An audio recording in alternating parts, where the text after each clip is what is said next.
चलो स्पॉटलाइट करके मैं देख लूंगा रिकॉर्डिंग में, ठीक है ना। चल अभी शुरू करते हैं, लेकिन वो कुछ गड़बड़ और हो जाएगा, अगर मैं कुछ और करूंगा कुछ गड़बड़ हो जाएगा। सो मैंने आपसे कहा कि क्रिस्टल फील्ड स्टेबलाइजेशन एनर्जी, इसको अपन कहते हैं CFSE, वो कैलकुलेट करना है ना, CFSE। तो अपन क्या करेंगे कि मैंने आपसे कहा कि इनिशियली मतलब 3D ऑर्बिटल्स होते हैं मेटलाइन ऑफ मेटलाइन, ये जो ऑर्बिटल्स होते हैं इनकी एनर्जी कम होती है, दे आर डिजेनरेटेड ऑर्बिटल, लेकिन लिगेंड अप्रोच करेगा तो उनकी एनर्जी बढ़ेगी due to the repulsion between the d electrons and the ligand. और जब लिगेंड बहुत पास आएंगे तो फिर उनकी डिजेनरेसी ब्रेक हो जाएगी। अब अपन कहेंगे कि भाई जैसे आपने लिखा कि लिगेंड अप्रोच डी ऑर्बिटल में, अपन सबको पता है कि d x square minus Y square and d z square, ये ऑर्बिटल जो होते हैं वो एक्सिस पे प्रेजेंट होता है। और ये जो एक्सिस जो ऑर्बिटल्स होते हैं d x y d y z and d z x, they are present between the axis. तो ये ऑर्बिटल जो होते हैं they are present between the axis. तो जो ऑर्बिटल्स एक्सिस पे होंगे उनकी एनर्जी बढ़ेगी, मतलब ये एनर्जी डायग्राम बना रहे हैं। तो जो ऑर्बिटल एक्सिस पे होंगे उनकी एनर्जी बढ़ेगी, because we know that octahedral complex में the ligand approach the metal ion through the axis. अगर एक्सिस से अप्रोच करेंगे तो ऑब्वियस सी बात है जो ऑर्बिटल एक्सिस पे होंगे उनमें ज्यादा रिपल्शन फेस होगा as compare to those orbital which are not present on the axis. तो अपन ऐसे बता सकते हैं, राइट। तो अपन बता सकते हैं कि भाई कौन सा ऑर्बिटल है जिसमें ज्यादा रिपल्शन फेस करेंगे और कौन से ऑर्बिटल हैं जिनमें रिपल्शन कम फेस होगा। तो जिसमें ज्यादा रिपल्शन फेस होगा उनकी एनर्जी बढ़ जाएगी,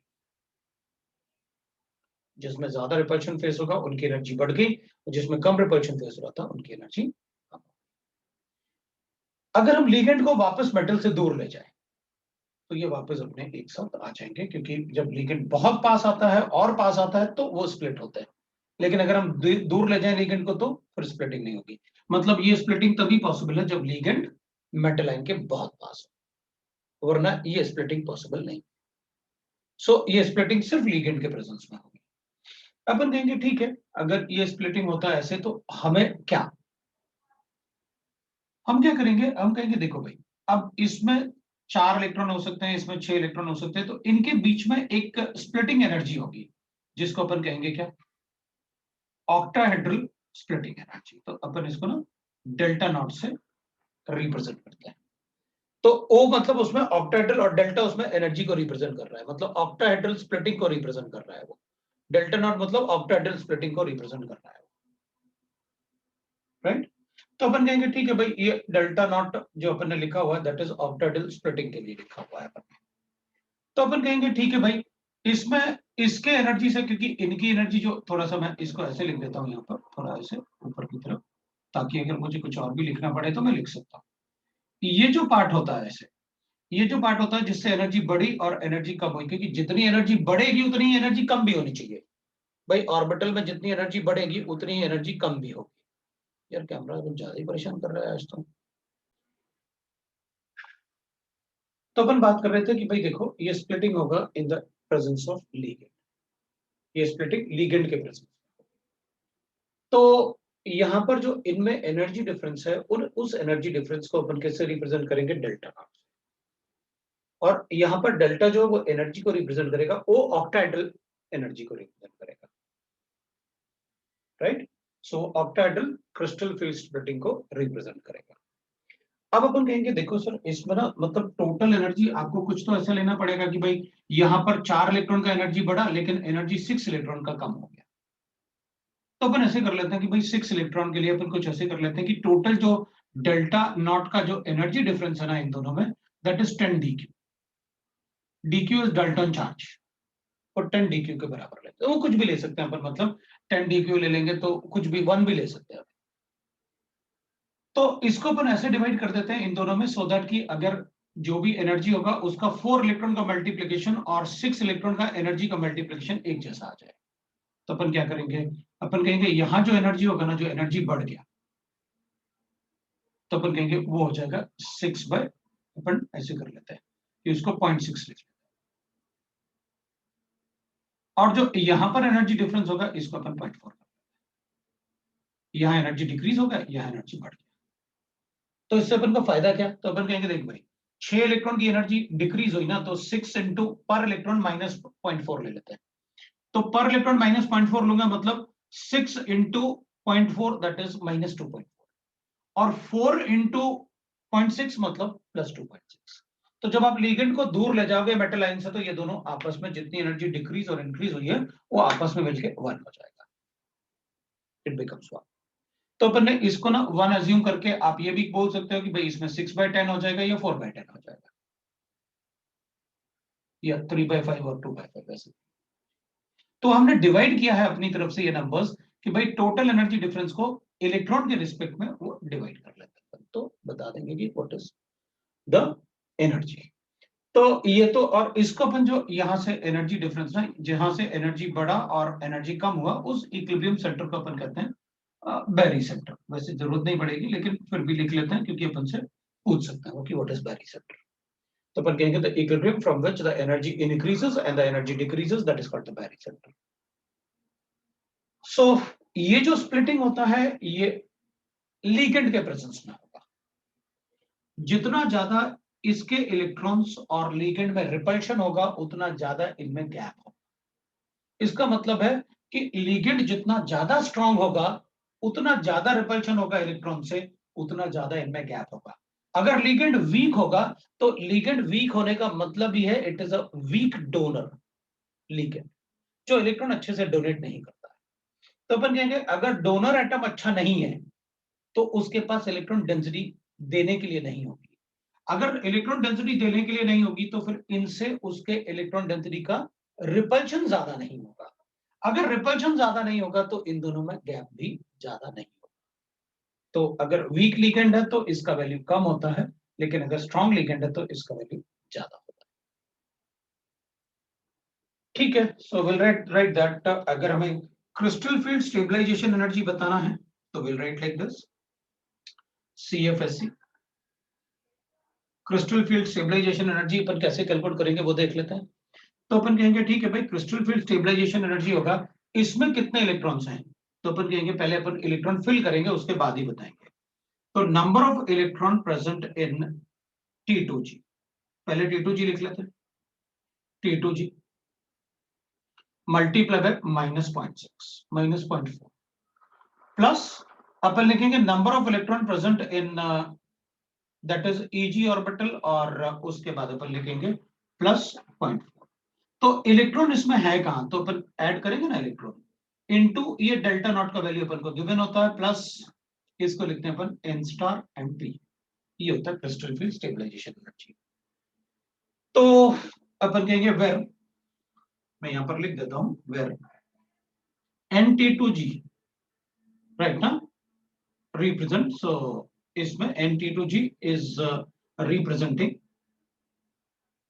number of electrons present in it. उसमें कितने इलेक्ट्रॉन प्रेजेंट हैं इन द कॉम्प्लेक्स, और EG number of electron, that is represent the number of electron present in it। तो इन ऑर्बिटल्स में कितने इलेक्ट्रॉन्स है वो यहां लिख लेंगे अपन, इन ऑर्बिटल्स में कितने इलेक्ट्रॉन है वो यहां लिख लेंगे। अब इसको कंप्लीट करने के लिए अपन पहले थोड़ा सा और पढ़ते हैं, ताकि अपन को ये सारे पार्ट समझ में आए कि ये डेल्टा नॉट है क्या। डेल्टा नॉट का वैल्यू अपन को गिवन होगा, वो मैं कैलकुलेट करने के लिए बताऊंगा आपको कैसे करना है। अब पहले तो ये है कि when there is weak ligand, then the energy difference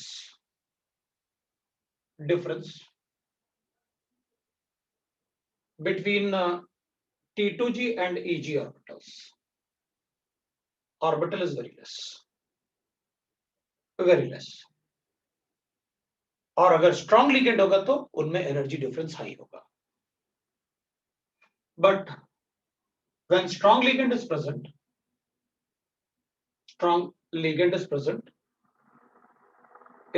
the energy gap is high। तो अगर स्ट्रॉन्ग लिगेंड होगा present, then delta naught value is high, फिर वो वैल्यू हाई होता है, एक पार्ट, क्योंकि रिपल्शन ज्यादा होगा। दूसरा पार्ट कि if the energy gap that is if we write that if the delta naught value is low, delta naught value is low, that is for weak ligand, we know that for weak ligand, तो उसमें क्या होगा कि भाई जब हम electron fill करेंगे, हमें एक बात पता है कि जब भी अपन इलेक्ट्रॉन फिल करते हैं ऑर्बिटल्स में, तो पहले हम उन ऑर्बिटल्स को फिल करते हैं जिनकी एनर्जी कम होती है। जब अपन इलेक्ट्रॉन फिल करते हैं किसी भी ऑर्बिटल में, तो पहले अपन उन इलेक्ट्रॉन्स को फिल करते हैं जिनकी एनर्जी कम होती है, राइट। तो अपन कहेंगे भाई पहले अपन उन ऑर्बिटल को फिल करते हैं जिनकी एनर्जी कम होगी। तो डेल्टा नॉट में अपन कहेंगे कि भाई अगर वीक फील्ड लिगेंड है तो हमें पहले इनको फिल करना होता है, बाद में इनको फिल करना होता है। So when delta naught value is low, the energy required, so अपन लिख सकते हैं the electron filling will take place, filling in orbitals take place as, तो वीक लिगेंड के केस में अपन इसमें कैसे इलेक्ट्रॉन को फिल करेंगे वो देखते हैं। पहले आप इसमें इलेक्ट्रॉन, क्योंकि जिनकी एनर्जी कम है पहले उनको फिल करना शुरू करेंगे, तो वीक लिगेंड के केस में अपन क्या करेंगे, सो पहले आप T2G में इलेक्ट्रॉन फिल करेंगे, दैट इज 1 2 3, मतलब 1 2 3। उसके बाद आप फिल करेंगे Eg ऑर्बिटल्स को, दैट इज 4 and 5, 1 2 3 4 5। उसके बाद अपन फिर पेयरिंग करने के लिए आएंगे, तो T2G में अपन क्या करेंगे, दैट विल बी 6 7 8, मतलब फिर इसमें इलेक्ट्रॉन फिल करेंगे अपन, और उसमें फिल करने के बाद फिर अपन Eg में फिर इलेक्ट्रॉन फिल करेंगे, दैट इज 9 and 10। सो अगर वीक लिगेंड है तो इन दोनों में गैप काफी कम होता है, तो यहां पर अपन क्या करेंगे 1 2 3 4 5 फिर 6 7 8 9 10 ऐसे इलेक्ट्रॉन को फिल करना होता है, बिकॉज इन दोनों में गैप काफी कम होता है। तो अगर गैप मान लो ज्यादा है तो फिर इलेक्ट्रॉन को उधर ले जाने के लिए बहुत ज्यादा एनर्जी चाहिए होती है, तो अपन उसे क्या बोलते हैं कि भाई इसमें ना एक अपन दूसरा फैक्टर ऐड कर देते हैं, that is called pairing energy, energy required for pairing of electrons. जैसे अपन ऐसे लिख लेते हैं पहले कि भाई when if delta naught is very less, if delta naught is high, मतलब वो होता है किसके लिए, फॉर स्ट्रॉन्ग लिगेंड। अगर स्ट्रॉन्ग लिगेंड के केस में डेल्टा नॉट की वैल्यू बहुत हाई होगी, then the filling of electron, तो अपन फिलिंग ऑफ इलेक्ट्रॉन को कैसे करेंगे, तो अपन अब इन दोनों में गैप काफी ज्यादा होगा। अगर गैप ज्यादा होगा तो पहले मैं फिल करूंगा, ऑब्वियस सी बात है, जिनकी एनर्जी कम होगी फिल तो पहले उसी को ही करूंगा। तो T2G को पहले फिल करते हैं 1 2 3, मतलब 1 2 3। अब since gap is very large, तो दूसरा इलेक्ट्रॉन उधर फिल करने के लिए बहुत ज्यादा एनर्जी की जरूरत पड़ जाएगी। तो अगर ज्यादा एनर्जी की जरूरत पड़ जाएगी तो उस केस में फिर स्ट्रॉन्ग लिगेंड के केस में हम क्या करेंगे, 4 5 और 6 इसी को पहले पेयरिंग कर देते हैं, और उसके बाद अपन क्या करते हैं, विल राइट दैट फिर Eg ऑर्बिटल को फिल करेंगे, दैट इज 7 8 और उसके बाद 9 10, so 9 10 we can write like this. तो अपन इसमें एक नया टर्म इंट्रोड्यूस कर देते हैं, that is when, right, there is weak ligand, है ना, when there is weak ligand, right. तो अपन कहेंगे वीक लिगेंड होगा तो delta naught is greater than P, and when there is a strong ligand, when there is strong ligand, strong ligand, पहले मैं इसको लिख लेता हूं पहले, फिर अपन देखते हैं, क्योंकि मैंने ना क्या करना है पहले आपको समझाऊंगा मैं, उसके बाद फिर मैं लिखूंगा when there is a strong ligand. तो फिर क्या करते हैं अपन देखते हैं। अब मेरे पास ना यहां पर अगर गैप ज्यादा हुआ तो P is denotes that energy required for pairing, P denotes that the energy required for pairing, right, right, so we'll write that energy required for pairing। तो अपन कहेंगे भाई इसमें एनर्जी रिक्वायर्ड फॉर पेयरिंग का मतलब हो गया, अगर मान लो डेल्टा नॉट का वैल्यू बहुत ज्यादा होगा, राइट, अगर डेल्टा नॉट का वैल्यू बहुत ज्यादा होगा तो अपन कहेंगे उस केस में जब डेल्टा नॉट का वैल्यू बहुत ज्यादा होता है तो पेयरिंग करना बड़ा इजी है, मतलब 1 2 3 4 5 6 लिखना बड़ा इजी होता है। तो अगर डेल्टा नॉट का वैल्यू ज्यादा होगा तो पेयरिंग करना, pairing energy is very less, क्योंकि पेयरिंग की एनर्जी बहुत ज्यादा नहीं होगी। और अगर डेल्टा नॉट का वैल्यू बहुत छोटा है तो फिर पेयरिंग एनर्जी क्या होगी, बड़ी होगी, राइट ना। सो अपन ऐसे बोल सकते हैं when there is a weak ligand, तब तो gap between this is very less, तो pairing energy will be greater than, will say that delta naught, क्योंकि पेयरिंग एनर्जी, पेयरिंग करना ठीक नहीं होगा, इसलिए अपन ने क्या किया, पेयरिंग नहीं किया, पहले 1 2 3 फिर 4 5, इधर 6 7 8 और फिर 9 10। तो अगर लीगेंड वीक होगा, अगर ये दोनों पास होंगे तो अपन पेयरिंग नहीं करेंगे, लेकिन अगर इनमें गैप बहुत ज्यादा होगा तो फिर अपन पहले इनको कंप्लीटली फिल्ड करेंगे, फिर उसको फिल करेंगे। तो अपन कहेंगे when the ligand is weak, ये पास पास होंगे, तो अपन कहेंगे delta not will be less than pairing energy, मतलब फिर अपन पे डेल्टा नॉट का वैल्यू कम है तो पेयर करना मुश्किल हो जाएगा अपने लिए। So delta not will be, upon P से लिख देते हैं, क्योंकि pairing energy P is greater then delta not. मतलब पेयरिंग एनर्जी जो है, मतलब जो अपन वीक लिगेंड होगा तो ऐसे फिल कर लेंगे, दैट इज 1 2 3 और फिर 4 और 5, क्यों, इनमें गैप काफी कम है, हमें हंस रूल को फॉलो करना चाहिए, 1 2 3 4 5। तो इधर अगर पास है ये दोनों, तो उस केस में आप प्रॉपरली फिल करो जैसे hands rule of maximum multiplicity होता है, क्योंकि अगर अपन पेयरिंग शुरू करेंगे तो वी आर वायलेटिंग द हंस रूल। और अगर मान लो गैप बहुत ज्यादा है तो ठीक है, वायलेशन में ज्यादा एनर्जी यूज नहीं होगा, लेकिन अगर गैप बहुत ज्यादा है तो बेटर अपन क्या करें, वायलेट करते हैं, क्योंकि उसमें पेयरिंग एनर्जी कम है और डेल्टा नॉट ज्यादा होगा, क्योंकि जब स्प्लिटिंग ज्यादा होगी एनर्जी तो फिर उसमें पेयर करना ज्यादा इजी होगा, रादर देन कि हम वहां पर इलेक्ट्रॉन लेके जाएं और फिर पेयरिंग शुरू करें। तो when there is a strong ligand, there is the splitting is large, तो स्प्लिटिंग काफी ज्यादा होता है, तुमने लिखा हुआ है there is high splitting, so इनमें एनर्जी गैप बहुत ज्यादा होता है, तो फिर pairing energy is less than the delta naught. तो will write that pairing energy is less than the delta naught, where P is the energy required for pairing. Where P is the energy required for pairing. Required for pairing of electron.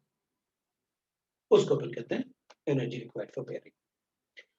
सो अगर strong ligand होगा तो इनमें gap ज्यादा होगा, अगर gap ज्यादा होगा तो फिर अपन 1 2 3 पेयरिंग कर लेंगे, उसके बाद ही उसमें जाएंगे जब ये कंप्लीटली फिल्ड हो जाए। लेकिन अगर वीक लिगेंड है तो इनमें गैप कम होता है, अगर गैप कम है 1 2 3 4 5 6 7 8 9 10 ऐसे लिखेंगे। दैट इज यहां पर ये extra pairing of electron, P energy में बताऊंगा सब कुछ, ठीक है ना, लेकिन सीएफएसी अपन वैसे कैलकुलेट करेंगे। अब अपन कहेंगे ठीक है, वी गॉट इट कि भाई हमें पेयरिंग करना है या नहीं करना है, वी नो दैट। तो अपन कहेंगे कि भाई पेयरिंग कब करना है, तो हमें स्ट्रॉन्ग लिगेंड भी पता है, वीक लिगेंड भी पता है, तो अपन कहेंगे strength of ligands.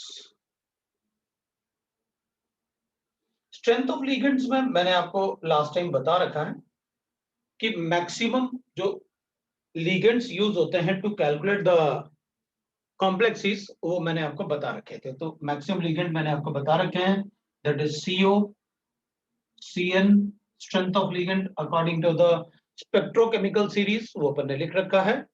So CN that is then NO2 then EN, NO2 then EN, then we can write that it is NH3 EDTA, then we can write water, then we can write water, then we can write it as C2O4 2 negative OH minus I, then we can write halogens FClBri। तो इतना तो अपन याद रख ही लेते हैं कि भाई इस केस में क्या करेंगे अपन। तो that is how we can write that few more, अपन ने EDTA और ऑक्सीलेटाइन एक्स्ट्रा थोड़ा सा लिख लिया, otherwise we will say that most of the complexes इससे बच जाएंगे। और अपन सबको पता है कि हम अगर ये याद नहीं रख सकते तो अपन को डोनर एटम पता होना चाहिए, अगर कार्बन डोनर है तो it is a strong ligand, nitrogen donor है तो it is a strong ligand, but अगर ऑक्सीजन और हेलोजन डोनर है तो इट इज अ वीक, वो अपन पहले यूज कर चुके हैं। So that is about that right ना, कॉम्प्लेक्सिस जिस जो अपन से पूछेंगे। अब अपन इसकी बात करते हैं। यहाँ पर अपन कहेंगे जब अपन को हमारे पास कोई मतलब लीगल कोई कॉम्प्लेक्सिस प्रेजेंट होगा तब अपन देखेंगे। ये डेल्टा नॉट का वैल्यू वो ई नॉट है, वो अपन को गिवन होगा, मतलब ये एक तरीके से एनर्जी है, वो अपन को गिवन होती है वैल्यू। आप इसको कैलकुलेट कर लो depending on the electrons present in this. तो ये डेल्टा नॉट वैल्यू अपन को बता रखा होता है कि भाई देखो, या तो अपन जैसे अपन ने यहाँ पर 10 dq लिखा ना, तो अपन को यहाँ पर 10 dq की जगह वो क्या करेंगे, फिर अपन ने उसके बेसिस पे इसको लिख लिया था, तो वो क्या करेंगे अपन को यहाँ पर फ्रीक्वेंसी दे देंगे, है ना। तो अपन को पता है भाई ई जो होता है that is directly proportional to frequency. अगर हमें फ्रीक्वेंसी गिवन होगा तो एनर्जी हम अपने आप कैलकुलेट करेंगे। This energy is nothing but the delta. यहाँ पर आपको फ्रीक्वेंसी गिवन होगा, सपोज अपन को ऐसे गिवन है 28300 पर सेंटीमीटर, ठीक है। डेल्टा नॉट कैलकुलेट करके यहाँ मल्टीप्लाई करके बता दो।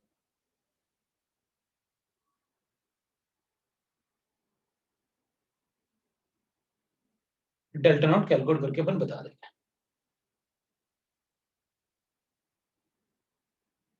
राइट। तो अपन कहेंगे वो डेल्टा, उसमें why oxalate is considered as a weaker ligand than water, because oxalate में नेगेटिव चार्ज रेजोनेंस स्टेबलाइज्ड है, तो अच्छा डोनर नहीं होगा, इसलिए ऑक्सीजन डोनर है ना, दैट्स व्हाई। वाटर में लोन पे डिलोकलाइज नहीं है, दैट्स व्हाई।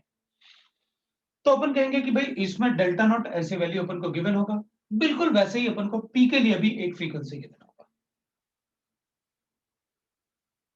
राइट। हाँ, तो अपन ने कहा था कि मतलब अगर ऑक्सिलेट आयन है तो वैसे तो उसे वीक लिगेंड होना चाहिए, लेकिन अगर कीलेशन इफेक्ट वो अलग इफेक्ट हो गया, रिंग फॉर्मेशन इफेक्ट हो गया फिर उसका, so it will act as a strong ligand. वो मैंने आपको बता रखा है कि भाई कार्बन, नाइट्रोजन, ऑक्सीजन और हेलोजन, ये दोनों स्ट्रॉन्ग लिगेंड होंगे अगर डोनर एटम्स हैं, ये दोनों वीक लिगेंड होंगे अगर डोनर एटम्स हैं, लेकिन अगर oxygen forms chelation then it is a strong ligand. अगर वो रिंग फॉर्म करता है तो स्ट्रॉन्ग लिगेंड जैसे बिहेव करेगा, वो मैंने आपको बता रहा। ये आपका क्रिस्टल फील्ड स्प्लिटिंग है इन, राइट, दैट। तो हमें पता चल गया भाई स्प्लिटिंग कैसे करना है। अगर स्ट्रॉन्ग लिगेंड है तो ज्यादा स्प्लिटिंग होती है, वीक लिगेंड है तो कम स्प्लिटिंग होता है। कम पास पास होंगे तो 1 2 3 4 5 6 7 8 9 10 ऐसे फिल करना है, लेकिन स्ट्रॉन्ग लिगेंड होगा तो 1 2 3 4 5 6 7 8 9 10 ऐसे फिल करना है, वो लिखा हुआ है। और वी हैव रिटन दैट कि अगर मान लो इनमें गैप कम है तो पेयरिंग करना, क्योंकि पेयरिंग एनर्जी कुछ तो एनर्जी यूज हो ही जाएगी। तो अपन कहेंगे अगर इनमें गैप कम है तो आप पेयरिंग मत करो, आप 1 2 3 4 5 आप हंस रूल को फॉलो करो। लेकिन अगर गैप गैप बहुत ज्यादा है तो आप हंस रूल को वायलेट कर दो। हंस रूल को वायलेट करने के लिए ही पी यूज कर रहे हैं, ठीक है। सो ऑब्वियस सी बात है, electron density will be the more dominating factor, है ना, क्योंकि उसमें डेंसिटी ज्यादा होती है देन दैट। तो वो भी मैं आपको बताऊंगा कैसे। तो इसमें ना अपन को क्या करना है, अब ये इलेक्ट्रॉन का कैलकुलेशन दिखा देता हूं आपको, फिर उसके बाद आप ये पी कैसे कैलकुलेट कर देते हैं। ये एन स्टार जो है वो एक्स्ट्रा इलेक्ट्रॉन पीरियड है, तो मैं एन स्टार अब लिख देता हूं। N star is the extra electron period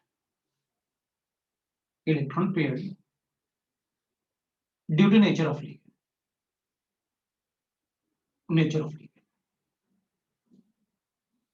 and P is the pairing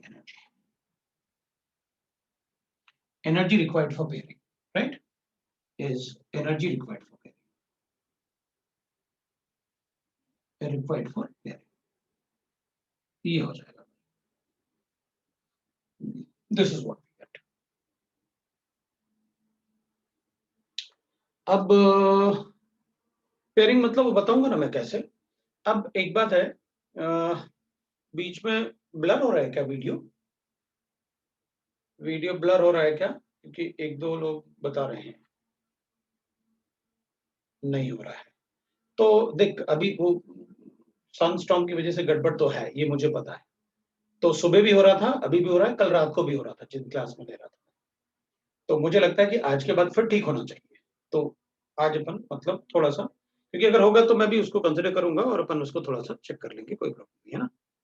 तो वो कह रहा है कि 1 और 2 सेकंड में लैग भी हो जाता है, तो मैं थोड़ा सा और चेक कर लेता हूँ कि अपन और क्या कर सकते हैं। मैं थोड़ा और कोशिश करता हूँ ठीक करने की। ठीक है, अब अपन कहेंगे ठीक है सर, ये बता दिया आपने, अब आप ये सब आप एक बार कैलकुलेट करके भी दिखा दो ना कि कैसे करना है, तो मैं कैलकुलेट करके अपना काम करूँ। अब देखते हैं क्या करना है, ठीक है। ये वाला पार्ट आपको पता है, और भी मैं अभी इजी करूंगा, काफी चीजें और बताऊंगा, बट ये सारी चीजें आपको पता चली, मैं आपको ये हटा रहा हूँ। स्ट्रॉन्ग लिगेंड होगा तो गैप ज्यादा होगा इनमें, वीक लिगेंड होगा तो गैप कम होगा, ये ध्यान रखना अच्छे से। और इसके लिए वैल्यू जो यहाँ पर ये वैल्यू, इसके लिए अपन को फ्रीक्वेंसी गिवन होगा, इसके लिए भी फ्रीक्वेंसी गिवन होगा, बस अपन को एन के वैल्यूज पता होने चाहिए तो अपना काम हो जाएगा। तो ठीक है, एक बार एक कॉम्प्लेक्सिस लेते हैं और अपन कैलकुलेट करते हैं कि हमें क्या करना चाहिए, ठीक है ना। चल देखते हैं अपन।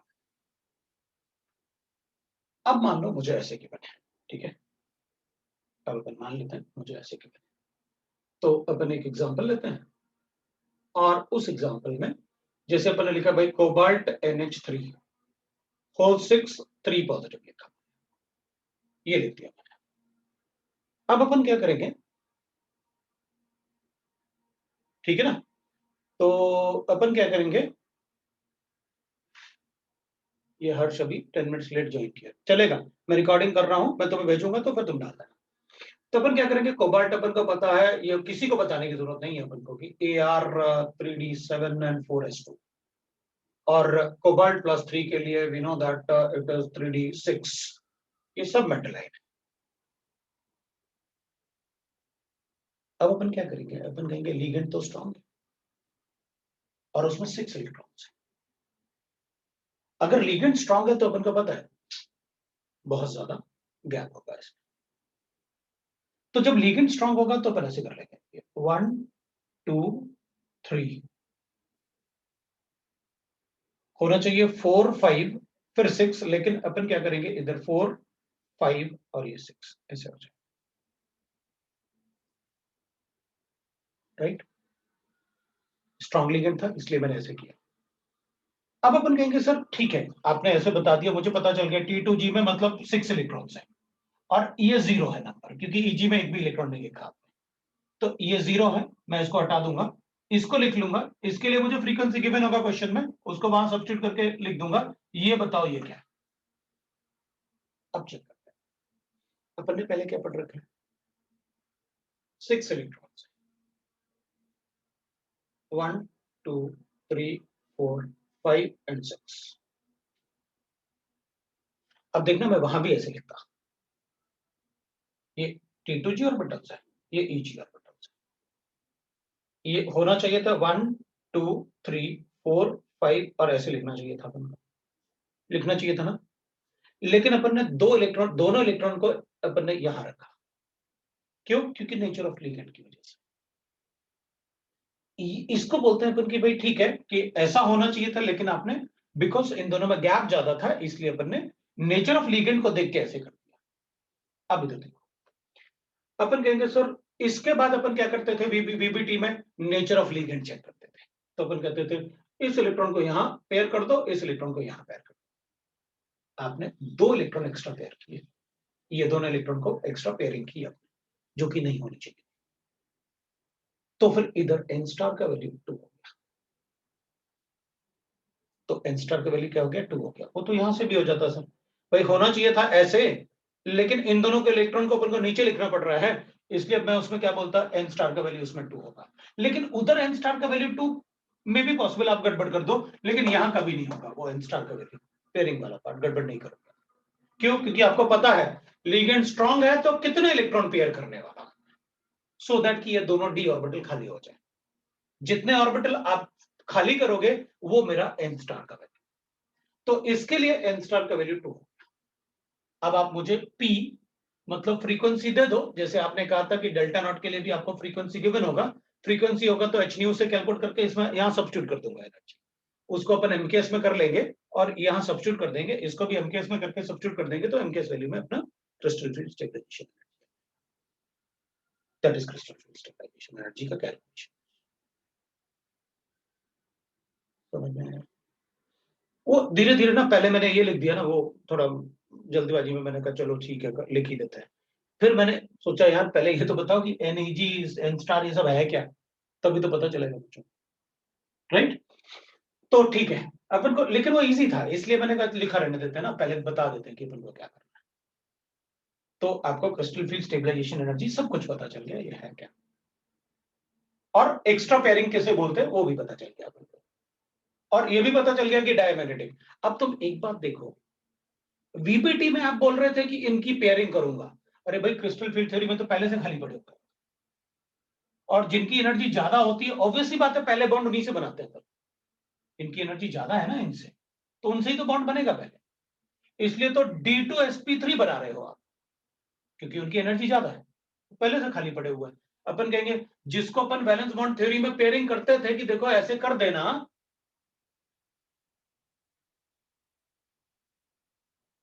स्ट्रॉन्ग लिगेंड के केस में तो वो पहले से खाली पड़े होते हैं, वो क्रिस्टल फील्ड थ्योरी में एक्सप्लेन करके बताया।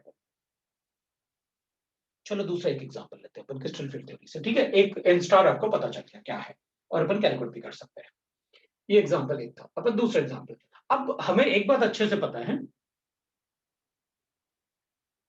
वीक लिगेंड के केस में n star is always zero, weak ligand में तो पेयरिंग होती नहीं भाई, ऐसी एक्स्ट्रा पेयरिंग कभी हो ही नहीं सकती वीक लिगेंड में, तो n star is always zero. In case of weak ligand वो अपन ध्यान रखेंगे, मैं यहां पर ना इधर लिख देता हूं ऐसे कुछ, मैं यहां पर और भी पॉइंट्स बताऊंगा तुम्हें। In case of weak ligand n star is always zero, always, मतलब एन स्टार ये पेयरिंग एनर्जी होती नहीं, पेयरिंग होगी नहीं उसमें। अब अपन कहेंगे ठीक है, अब दूसरा एग्जांपल ले लेते हैं, तो एक दूसरा एग्जांपल लिया अपन ने कहा देखो सर इसमें बताओ, तो रुको, मान लो अपने पास ऐसे केवल Mn और Cn होल 6 और 3 नेगेटिव, तो अपन कहेंगे उसमें क्या है, 3 नेगेटिव रिमाइंडर ये +3 होगा। Mn हमको पता है इलेक्ट्रॉनिक कॉन्फ़िगरेशन आप कैसे लिखते हो, Mn 25 होता है तो 3d5 4s2 हो गया। अब वो AR नहीं लिखा, अपन सबको पता है, वो डायरेक्टली अपन कर लेते हैं। हाँ ये तो कांस्टेंट रहेंगे, ऑब्वियसली बात है, वो तो अपन ने डिवाइड किया। भाई अगर मान लो जैसे अपन ने कहा ये स्प्लिट हुआ, तो जितना एनर्जी बढ़ेगा, इनकी एनर्जी बढ़ी तभी तो इनकी एनर्जी कम हुई, राइट ना, इनकी एनर्जी बढ़ेगी तो यहाँ कितने इलेक्ट्रॉन्स थे 4, यहाँ कितने इलेक्ट्रॉन है 6, तो अपन ने कहा भाई ऐसे डिवीजन करो इस 10 का, सो दैट कि इधर और इधर इलेक्ट्रॉन की एनर्जी, यहाँ एक इलेक्ट्रॉन की एनर्जी -0.4 कम हुई, तो 6 इलेक्ट्रॉन की एनर्जी -2.4, उधर एक इलेक्ट्रॉन की एनर्जी बढ़, क्योंकि 4 ही इलेक्ट्रॉन थे ना, एक इलेक्ट्रॉन की एनर्जी 0.6 है, तो 4 इलेक्ट्रॉन की एनर्जी, दैट इज ना। तो जब अपन लिगेंड को दूर लेके जाएंगे मेटल लाइन से, तो ये ऑटोमेटिकली अपने आप ज्वाइन होकर उधर जाना शुरू कर देंगे, लिगेंड बहुत दूर चला गया तो वो डिजेनरेट हो। सो इनका स्प्लिटिंग डेल्टा नॉट का वैल्यू किस पर डिपेंड करेगा, स्ट्रेंथ ऑफ लिगेंड, बाकी ये कांस्टेंट रखेगा, क्यों, क्योंकि 4 इलेक्ट्रॉन की एनर्जी जितनी बढ़ेगी उतनी 6 इलेक्ट्रॉन की एनर्जी कम होनी चाहिए, सो ये वैल्यूज अपने लिए कांस्टेंट हो जाएगी। वापस आते हैं, अब Mn3+ है तो अपन कहेंगे एक इधर से निकाल देते हैं, एक इधर से, तो Mn3+ कर दिया, मेरे ख्याल से किसी को डाउट नहीं होगा। अब अपन लिखेंगे ठीक है Cn है, तो Cn है तो 1 2 3 4 था, अब इसमें एक ही एक्स्ट्रा इलेक्ट्रॉन होगा पेयरिंग, क्योंकि हमें सिर्फ D2 चाहिए था, इसकी पेयरिंग नहीं करूंगा, और अगर क्रिस्टल फील्ड स्टेबलाइजेशन एनर्जी से यूज करोगे तो अपन को पता है जैसे strong ligand there will be large gap between these, so Mn के लिए अपन ऐसे बताएंगे लार्ज गैप होगा तो 1 2 3, ये इलेक्ट्रॉन उधर जाना चाहिए था लेकिन अपन ने इधर ही पेयर कर लिया because of large difference, so n star का वैल्यू 1 बता देंगे, एक इलेक्ट्रॉन का पेयरिंग है, सो अपन कहेंगे हाइब्रिडाइजेशन तो D2sp3 हो गया लेकिन n star will be equal to 1। हमें n स्टार ही चेक करना तो बाकी तो अपन को पता है। तो इस केस में अगर अपन चेक करेंगे CFSC, तो अपन क्या करेंगे, अपन लिखेंगे भाई इसमें T2G, इस केस की बात कर रहा हूं मैं, इसमें 6 इलेक्ट्रॉन थे तो 6 × -0.4,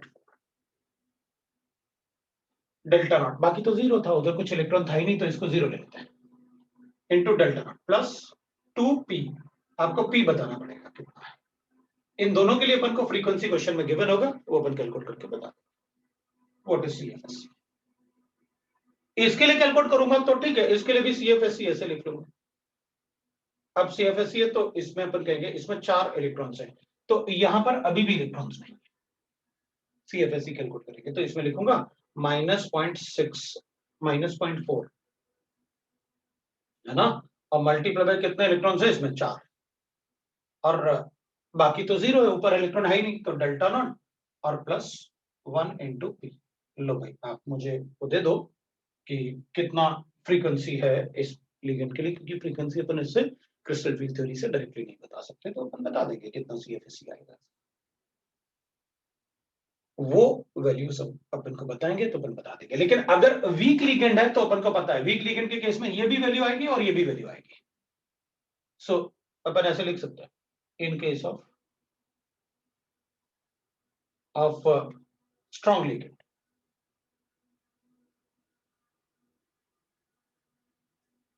अगर अपन इस वाले पार्ट को देखेंगे स्ट्रॉन्ग लिगेंड में, इस वाले पार्ट को तो अपन जीरो कर सकते हैं, व्हेन इफ इलेक्ट्रॉनिक कॉन्फ़िगरेशन आपका D10 है और D0 है, अगर इसमें एक भी इलेक्ट्रॉन नहीं है या सारे फील्ड है तो ये वाला पार्ट आपका जीरो हो जाएगा और ये भी जीरो हो जाएगा। अब ये वाला पार्ट ही जीरो है तो एक्स्ट्रा पेयरिंग होगी नहीं, तो सब कुछ फील्ड है तो एक्स्ट्रा पेयरिंग कहां से हुई, 10 इलेक्ट्रॉन रहे होंगे तो उसमें एक्स्ट्रा पेयरिंग की बात ही नहीं आएगी, then we'll say that CFSC will be 0, ये आपका CFSC 0। और इन case of weak ligand, in case of weak ligand, अगर लिगेंड आपका वीक है तो अपन कहेंगे then D10 D5 and D0 CFSC 0।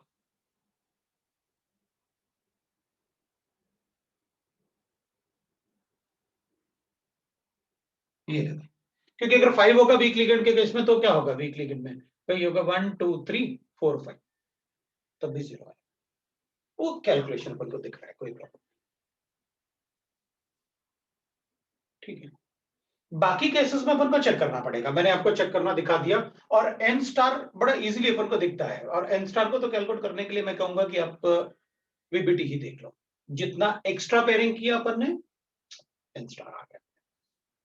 Question में अपन को ये और इसके लिए फ्रीक्वेंसी गिवन होगा, आपको प्लैंक्स क्वांटम थ्योरी का इक्वेशन यूज करके कैलकुलेशन कर देना, बस इतना ध्यान रखना, ये पर सेंटीमीटर में गिवन होगा तो एच का वैल्यू अपन को अर्ग्स में लेना होगा, 6.626 इंटू 10 टू द पावर -27 अर्ग्स, वो ध्यान रखना, है ना। सो ये अपन बता सकते हैं। अब अपन बात करेंगे crystal field stabilisation energy for tetrahedral complex, दोनों का कंसेप्ट सेम है, बस डिफरेंस थोड़ा सा है, वो देख लेते हैं क्या डिफरेंस है टेट्राहेड्रल कॉम्प्लेक्स में।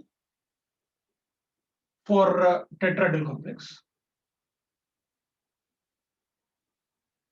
अभी टेट्राहेड्रल कॉम्प्लेक्स में क्या होता है, जैसे इसमें ligands are approaching the metal line through the axis, in tetrahedral complex में the ligands are approaching the metal line between the axis, so from between the axis, तो पहले लिख लेते हैं इसमें ligands are approaching the metal line, मैं इसको हटा देता हूं, फिर इस पार्ट को हटा देते हैं, ये अपन को कैलकुलेशन आ गया। अब टेट्राहेड्रल में भी मैं आपको बता दूंगा कैसे क्या करना है आपको, और कंसेप्ट तो आपको पता ही है क्या करना होता है, बाकी अपन चेक कर लेते हैं, इसको लिखा रहता है, जरूरत पड़ेगी तो देख लेंगे। So ligand approach the metal ion, approach the metal ion from between the axis, तो वो एक्सिस के बिटवीन से वो अप्रोच करेंगे, है ना, फ्रॉम बिटवीन द एक्सिस। तो वीक लिगेंड के केस में मैंने यहाँ पर D10 लिखा हुआ था, वो D10 लिखा था मैंने, तो चलो कोई बात नहीं, आप किसी को डाउट होगा तो वो पूछेगा तुमसे। अब बिटवीन द एक्सेस होगा तो d ऑर्बिटल में अपन को पता है these are the orbital which are present between the axis and these are the orbital which are present on the axis.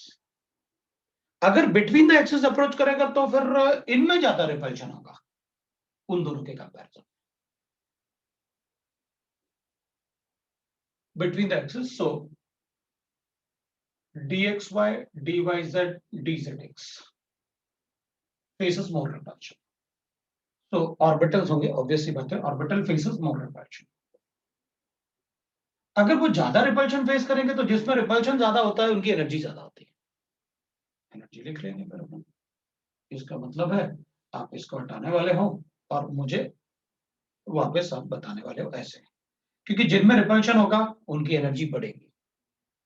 तो अपन कहेंगे फिर तो इस केस में ये जो तीन ऑर्बिटल्स होंगे dxy, yz और zx, dyz एंड dzx, इनकी एनर्जी बढ़ेगी और जो dx square minus Y square and dz square इनकी एनर्जी कम हो जाएगी.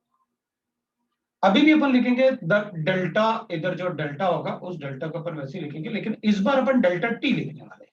और डेल्टा टी क्यों? अब टेट्राहेड्रल है, पहले आपने कहा था ओ ऑक्टाहेड्रल को रिप्रेजेंट कर रहा है, तो बन गया अब डेल्टा टेट्राहेड्रल हो जाएगा. No doubt this is a barycentre, we know that barycentre अपन इसको कहते हैं. और इसमें इनका एनर्जी अब अपन कहेंगे भाई यहां पर 6 इलेक्ट्रॉन्स है और यहां पर 4 इलेक्ट्रॉन्स है, तो अपन को पता है भाई अगर आपको मतलब दोनों का एनर्जी सेम चाहिए तो आपको -0.6 लेना पड़ेगा इधर और इधर +0.4 लेना पड़ेगा आपको. तो इधर एनर्जी आप +0.4 इंटू 6 और ये 0.6 इंटू 4 एनर्जी बैलेंस हो जाएगा. ये स्प्लिटिंग तब होगा जब लिगेंड्स आए.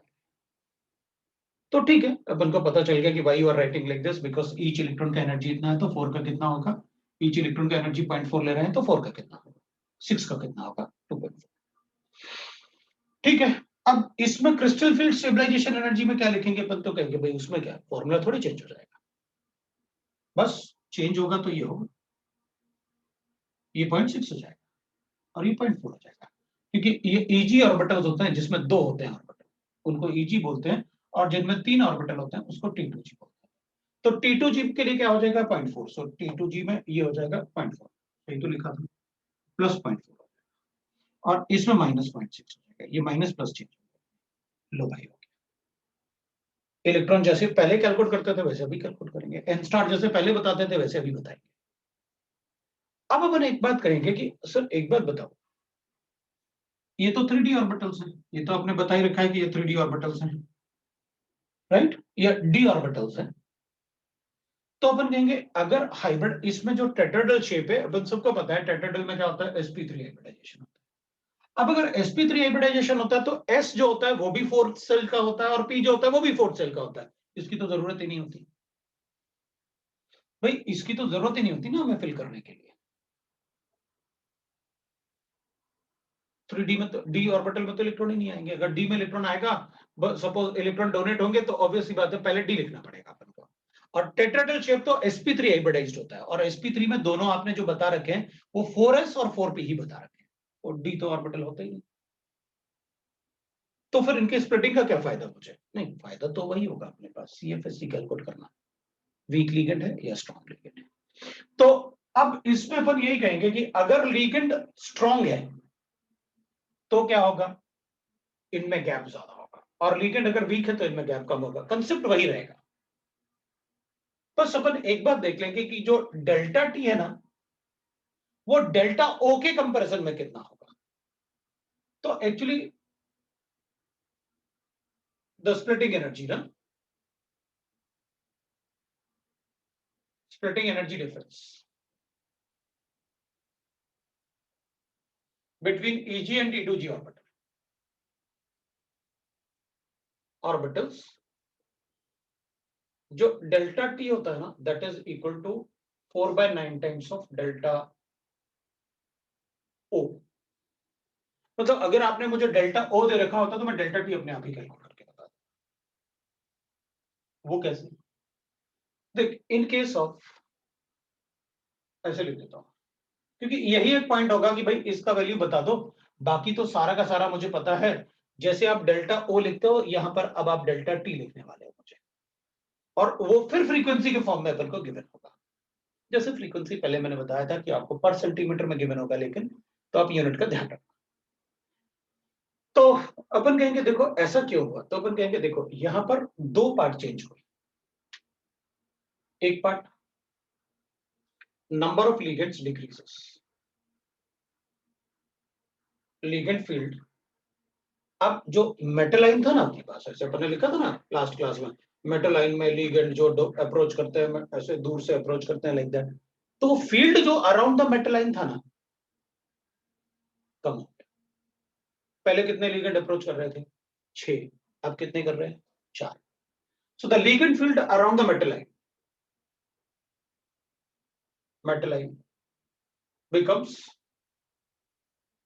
4/6 ना, पहले मतलब 6 लिगेंड थे, अभी 4 लिगेंड है, तो मतलब 2/3 हो गया एज कंपेयर टू ऑक्टेट। तो ये 2/3 हो गया एज कंपेयर टू ऑक्टेट। फिर उसके बाद जब लिगेंड अप्रोच कर रहे थे, तो जब पास आ जाएंगे लिगेंड मेटलाइन के, जब काफी पास आ जाएंगे लिगेंड, तो यहां पर जो लिगेंड का रिपल्शन होगा, वो 4 ही लिगेंड का रिपल्शन होगा। मतलब इनमें जो गैप आएगा वो सिर्फ 4 लिगेंड की वजह से आएगा। पहले कितने की वजह से आ रहा था? 6 की वजह से। मतलब अगर स्ट्रॉन्ग लिगेंड हुए, तो ऑक्टाडेल के केस में स्ट्रॉन्ग लिगेंड में अगर ऐसे आ रहा है एनर्जी गैप, तो टेट्राडेल में लिगेंड कम होने की वजह से गैप तो ज्यादा आएगा एज कंपेयर टू वीक, लेकिन थोड़ा कम आएगा, क्योंकि अभी नंबर ऑफ लिगेंड्स भी कम हो गए। तो the repulsion between the ligand and the metal ion, the electrons of metal ion will be less, वो भी 2/3 हो गया। पहले क्या हो रहा था कि 6 लिगेंड मेटलाइन के इलेक्ट्रॉन को रिपेल कर रहे थे, उसकी वजह से ये ब्रेक होके दूर जा रहे। अभी क्या होगा? 4 ही लिगेंड मेटलाइन के इलेक्ट्रॉन्स को रिपेल करेगा, तो ज्यादा रिपल्शन नहीं होगा, तो डेल्टा टी का वैल्यू कम हो जाता है। और दूसरा पार्ट अपन लिखेंगे, दैट इज कि भाई the repulsion between the ligand and electron of metalline becomes 2/3। वो भी हो जाएगा अपने पास कितना? 4/6, वो भी 4/6 टाइम। तो अपन कहेंगे इसकी वजह से therefore अपन क्या करेंगे, therefore we say that कि भाई जो ऑक्टाहेड्रल जो टेट्राहेड्रल कॉम्प्लेक्स है ना, वो इन दोनों रीजन की वजह से, एक बार तो वो हो गया 4/6 इंटू नॉट डेल्टा नॉट, और एक बार हो गया 4/6 बिकॉज ऑफ द रिपल्शन। तो कितना आएगा अपने पास? दैट विल बी, कैंसिल करता है तो मेरे ख्याल से 4/9 आ रहा है, वही मैंने लिखा। सो दैट्स व्हाई अगर मुझे कोई ऑक्टाहेड्रल कॉम्प्लेक्सेस के लिए दे देगा, तो विद द सेम लिगेंड, लेकिन लिगेंड सेम होना चाहिए, अलग अलग लिगेंड होंगे तो अपन नहीं कर पाएंगे। अपन मान लो ऐसे गिवन है अपन को कि मेरे पास गिवन है NiCN6, ऐसे गिवन है अपन को। अगर इसका स्प्लिटिंग मुझे गिवन है, तो बताओ इसका स्प्लिटिंग कितना होगा?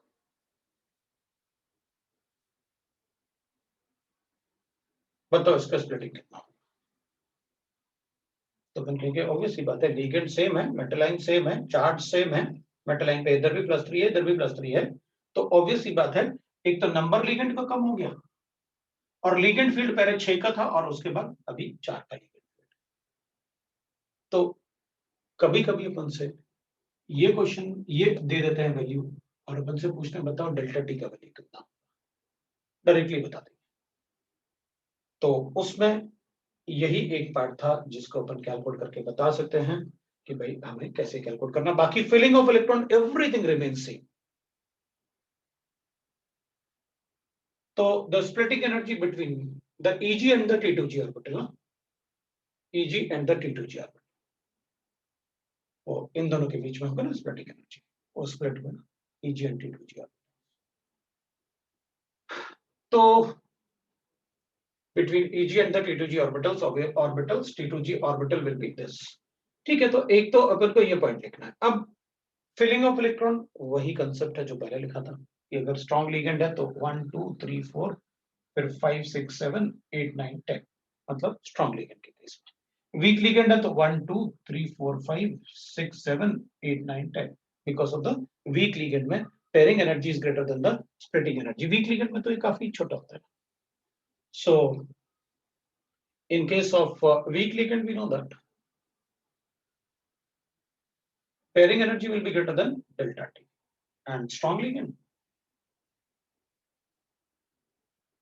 pairing will be less than delta T अपन ऐसे बता सकते राइट। फिर अपन लिख सकते हैं that is we can say that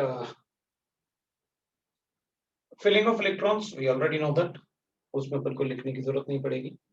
और इसमें कैलकुलेशन अपन को पता है। What do you mean by this? Everything is known to us. चलो एग्जांपल लेते हैं। मान लो अपने पास ऐसे एग्जांपल है, मैं एग्जांपल ले लेता हूं। मेरे पास अब अपन को एक बात अच्छे से पता है, इन केस ऑफ वीक लिगेंड ये तो हमेशा जीरो रहेगा, वो अपन को पता है ऑलरेडी वीक लिगेंड के केस में, राइट। तो फिर अपन ऐसे कर लेते हैं कि अपने पास NiNH3 होल 4 हो गया और अपन इसको अब वैसे ना जनरली पता क्या होता है, अगर कोऑर्डिनेशन नंबर ज्यादा है तो मेटल लाइन पे चार्ज भी ज्यादा होता है, अगर कोऑर्डिनेशन नंबर कम है तो मेटल लाइन पे चार्ज भी कम होता है। तो अगर ये कोऑर्डिनेशन नंबर 4 है और यहां पर अपन कोऑर्डिनेशन नंबर 6 लिख रहे हैं मान लो, तो जनरली क्या होता है, इसमें +3 चार्ज रहा होगा, इसमें +2 चार्ज रहा होगा, क्योंकि 4 लिगेंड को पुल करने के लिए इसको बहुत ज्यादा स्ट्रॉन्ग लुईस एसिड होने की जरूरत नहीं। अगर +3 होगा तो it will be a very strong Lewis acid, तो वो कोशिश करेगा कि 6 लिगेंड्स मेरे पास आ, बिकॉज उसमें चार्ज डेंसिटी ज्यादा हो जाएगी। तो अपन लिखेंगे इस केस में निकल है 28 होता है, Ni that is equal to 28, so will write that 3d8 and 4s2। अभी 3d8 होगा तो विल राइट दैट 3d8 है, Ni+2 is 3d8, Ni+2 is 3d8। Now it is a strong ligand।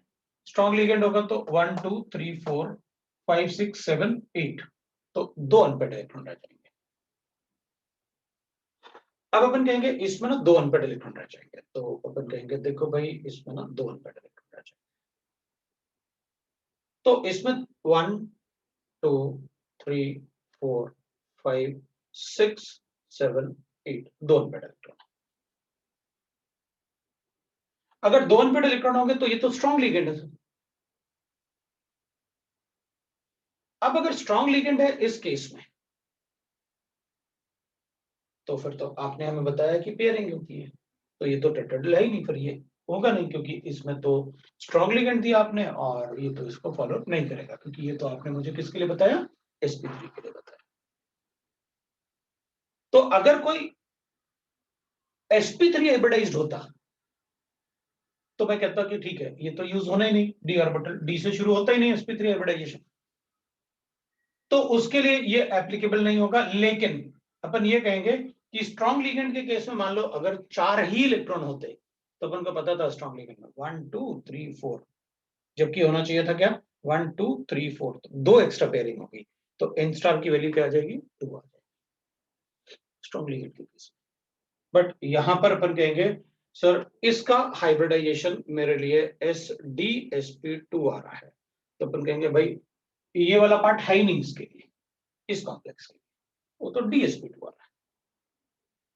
ठीक है, तो इसका मतलब है इसमें फिलिंग ऑफ इलेक्ट्रॉन मैं तभी कर पाऊंगा जब मुझे पता है कि उसमें टेट्राहेड्रल स्ट्रक्चर बनेगा, बिल्कुल। और अगर dsp2 है तो फिर ऐसे नहीं होगा। तो dsp2 में क्या होगा फिर? वो तो स्क्वायर प्लेनर कॉम्प्लेक्स है, तो स्क्वायर प्लेनर कॉम्प्लेक्स बता दो इसमें से क्या होगा।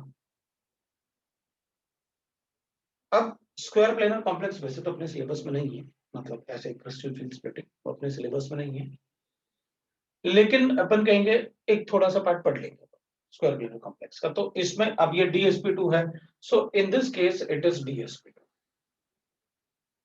Case, it is dsp2 hybridized, so it doesn't follow CFSC of tetrahedral, it do not follow CSFE of tetrahedral। अब टेट्राहेड्रल होना चाहिए उसको तो अपन इसमें फिल करके बता देंगे, ये सब कैलकुलेशन करके बता देंगे कि भाई sp3 हो तो हो। अब अगर ये सारे फिल्ड हो जाते तो कहते हैं अपन कि हाँ sp3 हो जाएगा, अगर सारे फिल्ड हो जाते, और सारे फिल्ड होते तो इसमें CFSE 0 हो जाता। वो भी अपन को पता है, आपको कैलकुलेशन अच्छे से पता है, और आपको पता है अगर DSP2 आ रहा है तो आपको इसको यूज नहीं करना है, ठीक है ना। तो अपन कहेंगे ठीक है, तो DSP2 यूज कर लेते हैं। तो एक कोई एग्जांपल ले लो आप जिसमें DSP2 में लिख लूं, तो मैं एग्जांपल ले लेता हूं, इसको भी हटा देता हूं, और एक DSP2 का एग्जांपल लेते हैं अपन ने स्ट्रॉन्ग लिगेंड लिया ना, अब वीक लिगेंड ले लेते हैं अपन। तो अब DSP2 के लिए अपन कहेंगे ठीक है, एक एग्जांपल ले लेते हैं, ये लो एग्जांपल लेते हैं, NiCl4 2 नेगेटिव। अब उसमें तो पहले से पता था मुझे पेयरिंग होती नहीं है, इट्स अ वीक लिगेंड, इन दोनों में गैप कम होगा। अगर दोनों में गैप कम होगा तो ऑब्वियसली बात है, दोनों में अगर गैप आप कम बताने वाले हो कि इन दोनों में गैप कम होगा, तो इलेक्ट्रॉन फिलिंग अपन को पता है कैसे करना है। Ni+2 है, 3D8 लिखूंगा बस, 4s0। इसको देख के अपन को पता चल गया लिगेंड इज वीक। फिर ऐसे करूंगा 1 2 3 4 5 6 7 8, ये फिल हो गया। अब ये फिल हो गया तो हमें एक बात तो पता था सर, अगर ये वीक लिगेंड है तो पेयरिंग तो होते ही नहीं इसमें, और इनका तो कोई रोल ही नहीं होता, इसमें इनका तो कोई रोल ही नहीं होता, क्योंकि हाइब्रिडाइजेशन में तो आप 4s यूज करोगे और 4p यूज करोगे, ये s एक 4s और 3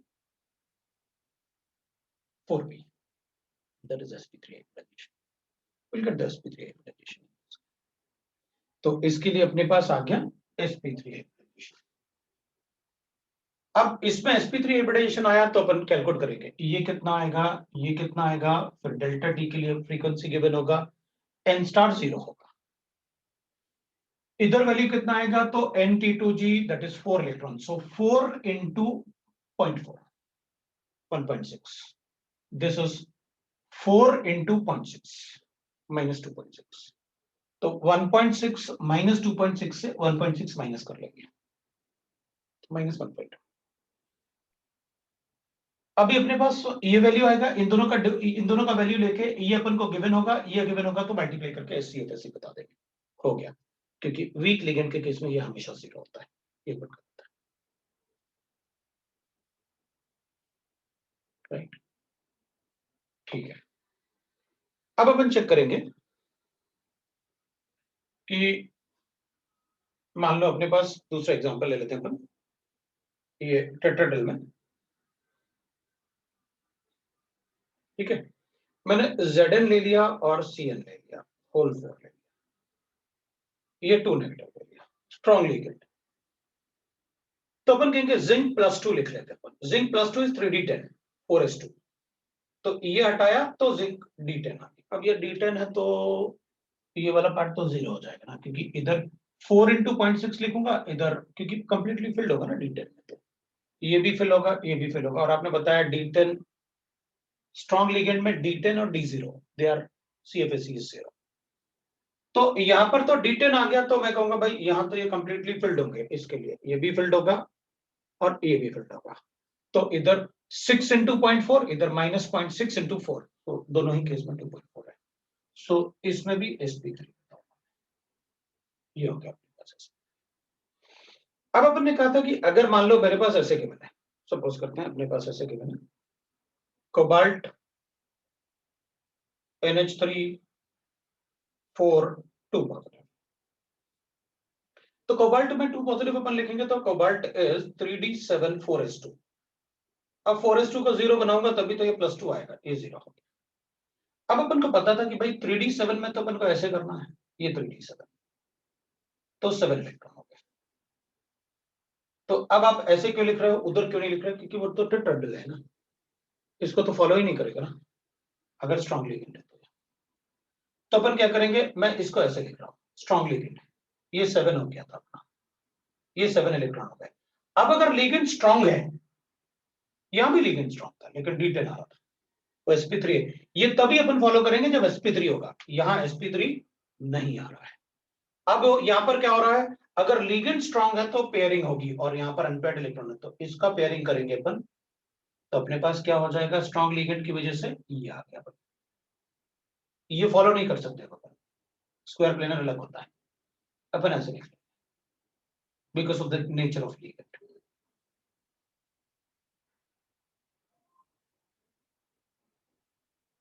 right, so will write that, यहां पर अब अपने पास हाइब्रिडाइजेशन लिख लो आप, ये तो 3D था, ये 4s था, और ये 4D था, 4p था, तो अपन कहेंगे हाइब्रिडाइजेशन क्या हो जाएगा, एक D हो जाएगा, एक S हो जाएगा, 2p हो जाएंगे, और ये हो जाएगा DsP2। अगर DsP2 होगा तो इट इज स्क्वायर प्लेनर, तो अपन कहेंगे फिर इसकी बात ही नहीं करनी है अगर स्क्वायर प्लेनर आएगा तो, इसकी बात मैं तभी कर सकता हूं जब sp3 हाइब्रिडाइजेशन आएगा कि कैसे इलेक्ट्रॉन फिल करना। तो इस कॉम्प्लेक्सिस के लिए ये फॉलो नहीं होगा, इसमें sp3 आ रहा है ये फॉलो करेंगे, इसमें sp3 आ रहा है ये फॉलो करेंगे, क्योंकि टेट्राहेड्रल कॉम्प्लेक्सिस लिखा हुआ है। तो अब अपन को पता चल गया कि भाई अगर टेट्राहेड्रल कॉम्प्लेक्स होता है तो लिगेंड जो होता है बिटवीन द एक्सिस से अप्रोच करते हैं, तो उसमें जो अपन को ऑक्टाहेड्रल मिला था, अब सिंस इसमें क्या होगा, पहले 6 लिगेंड होते थे अब 4 हो गए, तो लिगेंड फील्ड छोटा हो गया। और पहले रिपल्शन क्या होता था, 6 इलेक्ट्रॉन, मतलब 6 लिगेंड के इलेक्ट्रॉन और मेटल आयन के इलेक्ट्रॉन में रिपल्शन होता था। अब क्या होगा, अब तो यहां 4 लिगेंड और मेटल आयन में इलेक्ट्रॉन है, तो वो इलेक्ट्रॉन का repulsion between the ligand and the electron of the metal ion becomes 2/3। बिल्कुल, इसलिए तो पहले वीबीटी पढ़ाया था कि पहले वीबीटी सब चेक कर लो, फिर उसके बाद इससे बता दिया करो। इसमें अपन को सिर्फ नया कुछ मिला तो CFSE मिला बस, और कुछ भी नहीं। तो अपन कहेंगे ठीक है, अब ये बताओ कि स्क्वायर प्लेनर में क्या करना है। तो अपन कहेंगे स्क्वायर प्लेनर जो होता है ना, जैसे अब टेट्राहेड्रल स्ट्रक्चर अपन सबको पता है क्या है, टेट्राहेड्रल स्ट्रक्चर अपन सबको पता है, बताने की जरूरत नहीं है आपको। और ऑक्टाहेड्रल स्ट्रक्चर आपको पता है कैसे होता है ना। तो अपन कहेंगे ऑक्टाहेड्रल स्ट्रक्चर ऐसे होता है, मेटल आयन लिखेंगे, और ऐसे ऑक्टाहेड्रल स्ट्रक्चर होता है अपन को पता है, इधर भी ऐसे, ये ऑक्टाहेड्रल स्ट्रक्चर, ऐसे ऑक्टाहेड्रल स्ट्रक्चर सबको पता है। ऑक्टाहेड्रल स्ट्रक्चर होता है क्या होता है, स्क्वायर प्लेनर बाइपैराबोला। अब जब अपन कभी भी स्क्वायर प्लेनर स्ट्रक्चर बनाते हैं ना, तो वो ऑक्टाहेड्रल के तरीके से ही बनेगा, by the method of octahedral. तो स्क्वायर प्लेनर जब अपन बनाते हैं तो अपन क्या करते हैं, ये वाले जो बॉन्ड्स होते हैं ना इनको हटा लेते हैं, जो एक्सियल बॉन्ड बोलते हैं ना अपन जिन्हें, उन एक्सियल बॉन्ड को हटा लेते हैं। अगर आप एक्सियल बॉन्ड को हटाओगे तो you will get the square planar structure, that is square. तो इसका मतलब ये हुआ कि स्क्वायर प्लेनर जो स्ट्रक्चर बनता होगा वो ऑक्टाहेड्रल के थ्रू ही बनता है। बिल्कुल, और मैंने आपको बताया यहां पर अच्छे से आप देख रहे थे ये सारा पार्ट, कि सर आप वीबीटी को ज्यादा प्रेफरेंस दे रहे थे, इससे इसको आपने सिर्फ इसके कैलकुलेशन के लिए प्रेफरेंस दिया, और बताया कि भाई देखो यहीं पे इलेक्ट्रॉन अगर आ जाएंगे तो अपन बता देंगे, वरना आपने हाइब्रिडाइजेशन के लिए बीबीटी ही लिखा, वो ज्यादा अच्छा मेथड है। सो अपन करेंगे भी ये। अब मैं यहां पर लिखने वाला हूं square planar complex, square planar complex. So the ligand approach the metal ion again through the axis. Through the axis क्यों, क्योंकि वो ऑक्टाहेड्रल से ही बनेगा, सो it will approach the metal ion through the axis. अब इसमें क्या होता है कि जैसे अपन लिखेंगे, तो अब जरूरी नहीं कि बॉक्स ही बना होगा, अपन ऐसे बता सकते हैं। अगर मैं इसको ऐसे लिखता हूं ऑक्टाहेड्रल को, तो अपन लिखेंगे dx² - y² dz²। मैं स्क्वायर प्लेनर लिख रहा हूं थ्रू द एक्सिस, तो अपन को पता है अगर थ्रू द एक्सिस होगा तो क्या होने वाला है। वो सारा पार्ट। अब ज्यादा कुछ ऐसे अपन को पढ़ने की जरूरत नहीं है, अपन सीधा डायरेक्टली पढ़ रहे हैं, क्योंकि मैंने आपको बताया अभी आफ्टर इसका स्प्लिटिंग जो है स्क्वायर प्लेनर वो अपने सिलेबस में नहीं है, लेकिन कैसे होता होगा थोड़ा आइडिया रहेगा तो ज्यादा अच्छा रहेगा। अब इसमें अपन लिखेंगे, ठीक है, this is d x y, क्योंकि आप बनाने वाले तो ऑक्टेटल से ही हो, जैसे अभी आपको मैंने डायग्राम बना के दिखाया, d x y d y z d z x, ये हो गया आपके पास। अब इसमें होगा क्या कि अब सिंस भाई अपने पास मेटल लाइन था और आप स्क्वायर प्लेनर बना रहे हो, आप क्या बना रहे हो, स्क्वायर प्लेनर बना रहे हो, जबकि अपन को पता है कि इसमें स्क्वायर प्लेनर में सारे बॉन्डिंग एंगल कितने होते हैं, 90 होते हैं। और अगर आपने ये वाले बॉन्ड्स हटा दिए तो फिर तो इससे ज्यादा बेटर था कि आप टेट्राहेड्रल बना देते हैं, इससे ज्यादा बेटर था कि आप टेट्राहेड्रल बना देते हैं, क्योंकि इन दोनों को हटाने के बाद जो बॉन्डिंग एंगल बनेगा वो 90 बनेगा, और टेट्राहेड्रल में कम से कम 109 होता है। अगर 109 होगा तो स्टेबिलिटी तो कम से कम, एंगल रिपल्शन तो कम होगा, यहां तो वो भी ज्यादा है। टेट्राहेड्रल में तो कम से कम बॉन्ड एंगल 109 होता है, तो रिपल्शन कम होता है। 4 लिगेंड होते हैं लेकिन रिपल्शन कम होता है। इसमें तो बॉन्ड एंगल भी आप 90 रखने वाले हो स्क्वायर प्लेनर में, मतलब रिपल्शन भी ज्यादा होगा।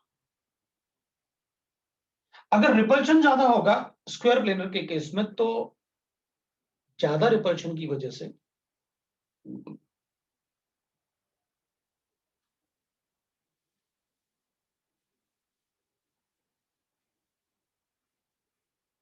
ये फर्दर स्प्लिट हो जाएंगे। मतलब जो यहाँ पर 2 बॉक्स बना रहे थे अपन और 3 बॉक्स बना रहे थे ईजी, और अपन को पता है ये ईजी ऑर्बिटल्स है, ये T2G ऑर्बिटल्स ऑक्टाहेड्रल में,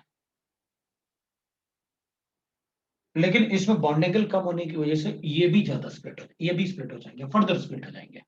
मतलब इनकी एनर्जी, दोनों की एनर्जी सेम थी, इन तीनों की एनर्जी सेम थी, स्क्वायर प्लेनर में किसी की एनर्जी, मतलब इनकी भी एनर्जी चेंज हो जाएगी। तो स्क्वायर प्लेनर में जो स्प्लिटिंग होता है, ये दोनों भी स्प्लिट हो जाएंगे और ये भी स्प्लिट हो जाएंगे स्क्वायर प्लेनर में।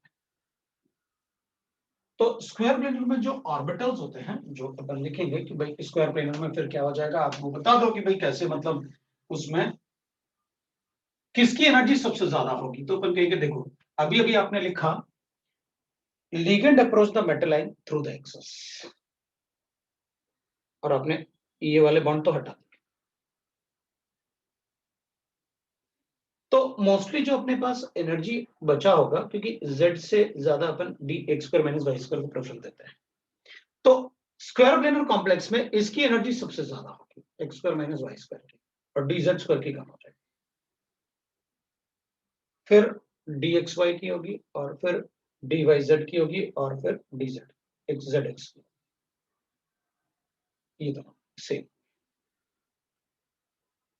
तो अब अपन कहेंगे अगर इसकी एनर्जी सबसे ज्यादा है, तो अपन को पता चल गया कि इसका मतलब ये हुआ कि यहां पर जो आप डी यूज कर रहे हो, क्योंकि उसी ऑर्बिटल से बॉन्डिंग करूंगा जिसकी एनर्जी सबसे ज्यादा है, मतलब ये जो डी ऑर्बिटल है वो d x square minus Y square, जैसे आप यहां पर यूज करते थे ना D2sp3, D2sp3 में कौन से ऑर्बिटल्स होंगे, तो अपन कहते थे ये दोनों orbitals, d x square minus Y square and d z square, क्योंकि उनकी एनर्जी ज्यादा है, बॉन्डिंग उन्हीं से होगा। तो जब अपन हाइब्रिडाइजेशन लिखेंगे, हाइब्रिडाइजेशन एंड ऑर्बिटल्स, तो ऑर्बिटल्स की बात अगर अपन करेंगे, तो जैसे अपने पास है sp3, तो अपन को पता था एक एस और px plus py plus p7, और अगर sp3d2 है तो अपन कहेंगे p तो तीनों यूज हो गए ना, d यूज करना है तो अपन लिखेंगे भाई x square minus Y square and d z square, और d2sp3 है तो d2sp3 है तो ठीक है, इसमें भी d x square minus Y square and d z square. तो दोनों में डिफरेंस क्या है, इसमें 4d यूज हो रहा है, इसमें 3d यूज हो रहा है,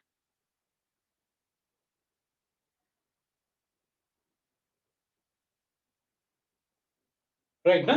तो स्क्वायर प्लेनर में कम से कम ये तो लिखना जो मैं बता रहा हूं, ऐसा नहीं करना कि कुछ भी नहीं लिखते हैं क्योंकि चलो आउट ऑफ सिलेबस है, सर ने कहा था तो अगर बिल्कुल ही नहीं लिखना था तो मैं बताता भी नहीं, मैं छोड़ देता कि यार उसको छोड़ दो, बिल्कुल क्वेश्चन पूछ लिया तो गड़बड़ हो जाएगा सब।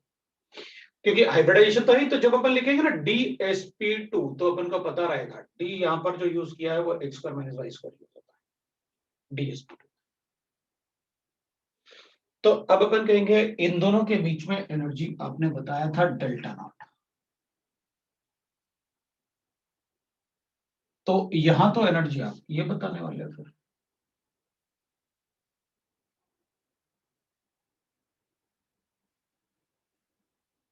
स्क्वायर प्लेनर,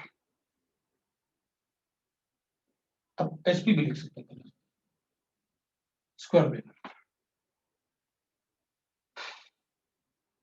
सो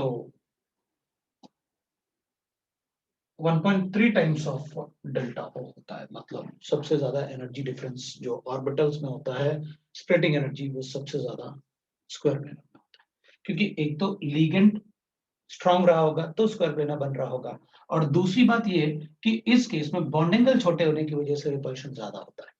4 लीगेंड तो है लेकिन बॉन्ड एंगल छोटे हैं, टेट्राहेड्रल होता है तो कम से कम बॉन्ड एंगल तो बड़े होते हैं ना, 109 होता है, तो इस केस में तो सारे बॉन्ड एंगल 90 होंगे, इसलिए थोड़ा स्प्लिटिंग ज्यादा होता है,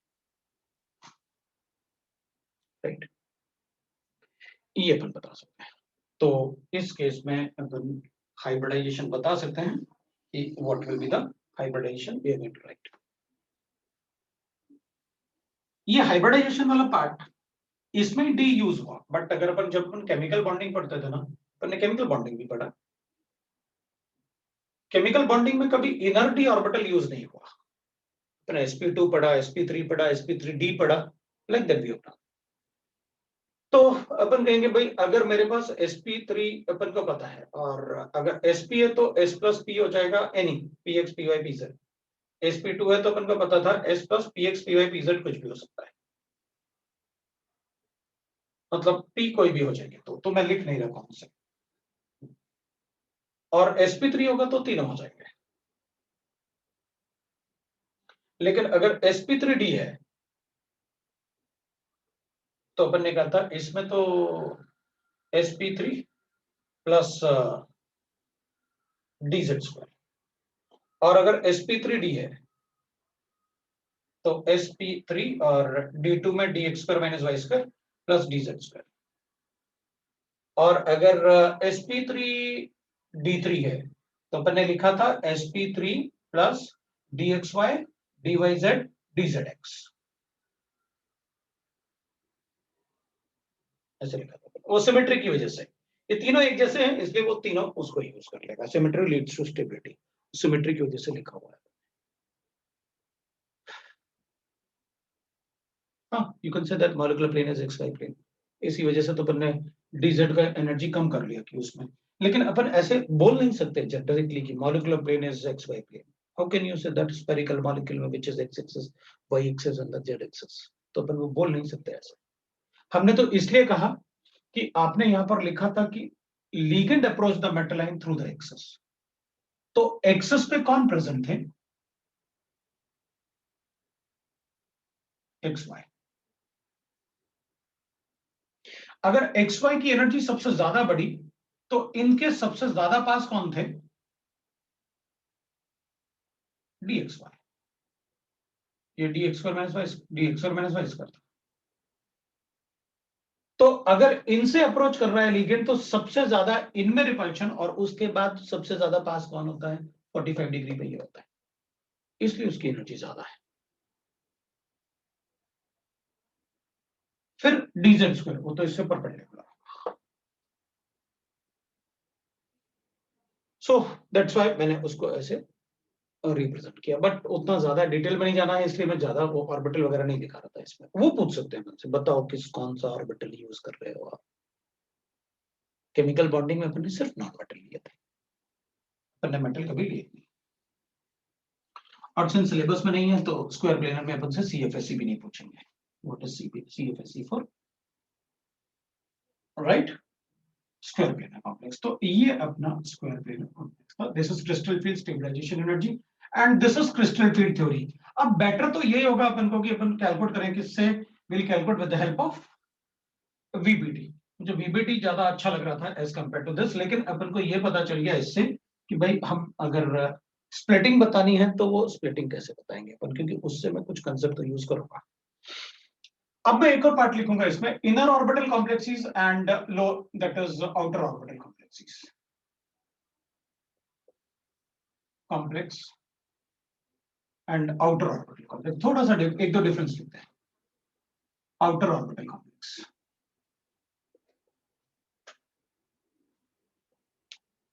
इनमें डिफरेंस लिखते हैं, क्योंकि ऐसे छोटे छोटे वर्ड्स ना अपन को देते हैं और उनसे क्वेश्चन जरूर फ्रेम होते हैं। कभी कभी मतलब मोस्ट ऑफ द टाइम क्या होता है, एडवांस में बहुत ज्यादा होता है कि कोऑर्डिनेशन कंपाउंड से 4 से 5 क्वेश्चन, मतलब अगर मेटलर्जी और कोऑर्डिनेशन कंपाउंड कर लिया तो एडवांस में फिर ज्यादा जरूरत नहीं होती पढ़ने की, इनऑर्गेनिक पूरा कंप्लीट हो गया। इसलिए कोऑर्डिनेशन कंपाउंड को लाइटली नहीं लेना। कोऑर्डिनेशन कंपाउंड में जो भी बताऊंगा उसको सारा पार्ट आपको आना चाहिए,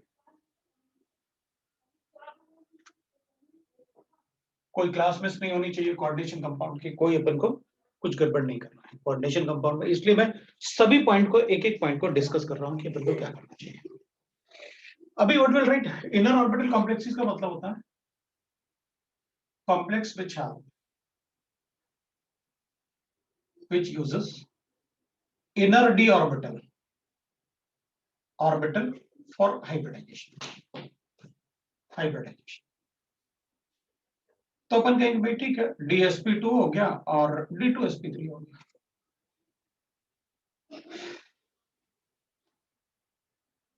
complex which do not use d orbital for hybridization। तो अपन कहेंगे ठीक है भाई, या तो sp3 होगा या फिर sp3d2 जो अपने सिलेबस में है।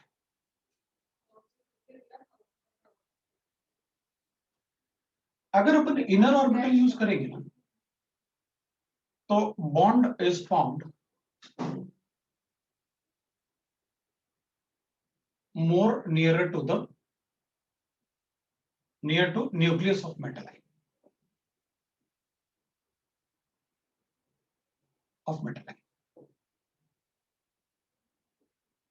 इसमें ज्यादा पास जाके बॉन्ड बनेगा, ठीक है, सो स्ट्रॉन्ग बॉन्ड बनेगा, bond is formed.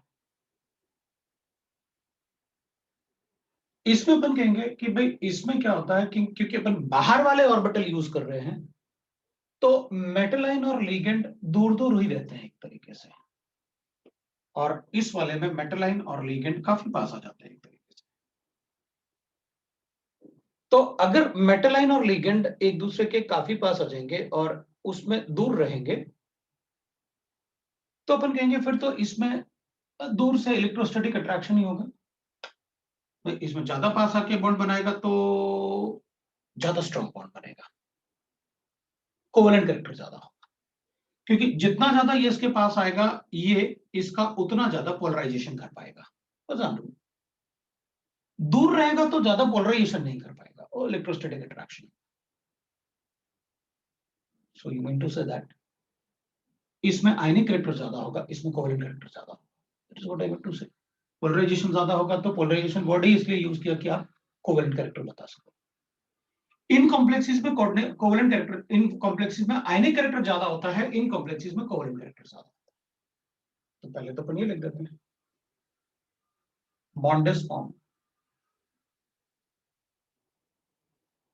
away from nucleus of atom, nucleus of metal atom,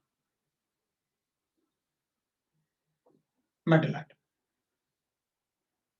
So it is electrostatic attraction।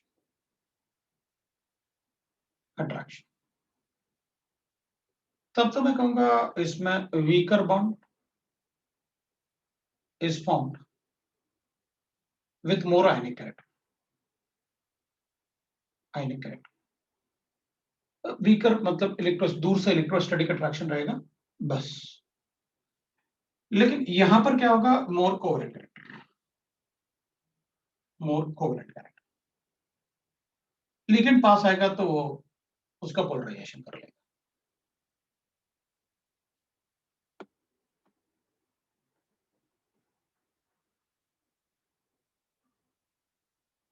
है ना, तो अपन कहेंगे इसमें पास रहेगा, उसमें दूर रहेगा, तो मेटल और लिगेंड में बस इलेक्ट्रोस्टैटिक अट्रैक्शन होगा और कुछ भी नहीं होगा। है ना, मेटल और लिगेंड में बस इलेक्ट्रोस्टैटिक अट्रैक्शन होगा और कुछ भी नहीं होगा। तो we are able to tell like that. उस वाले में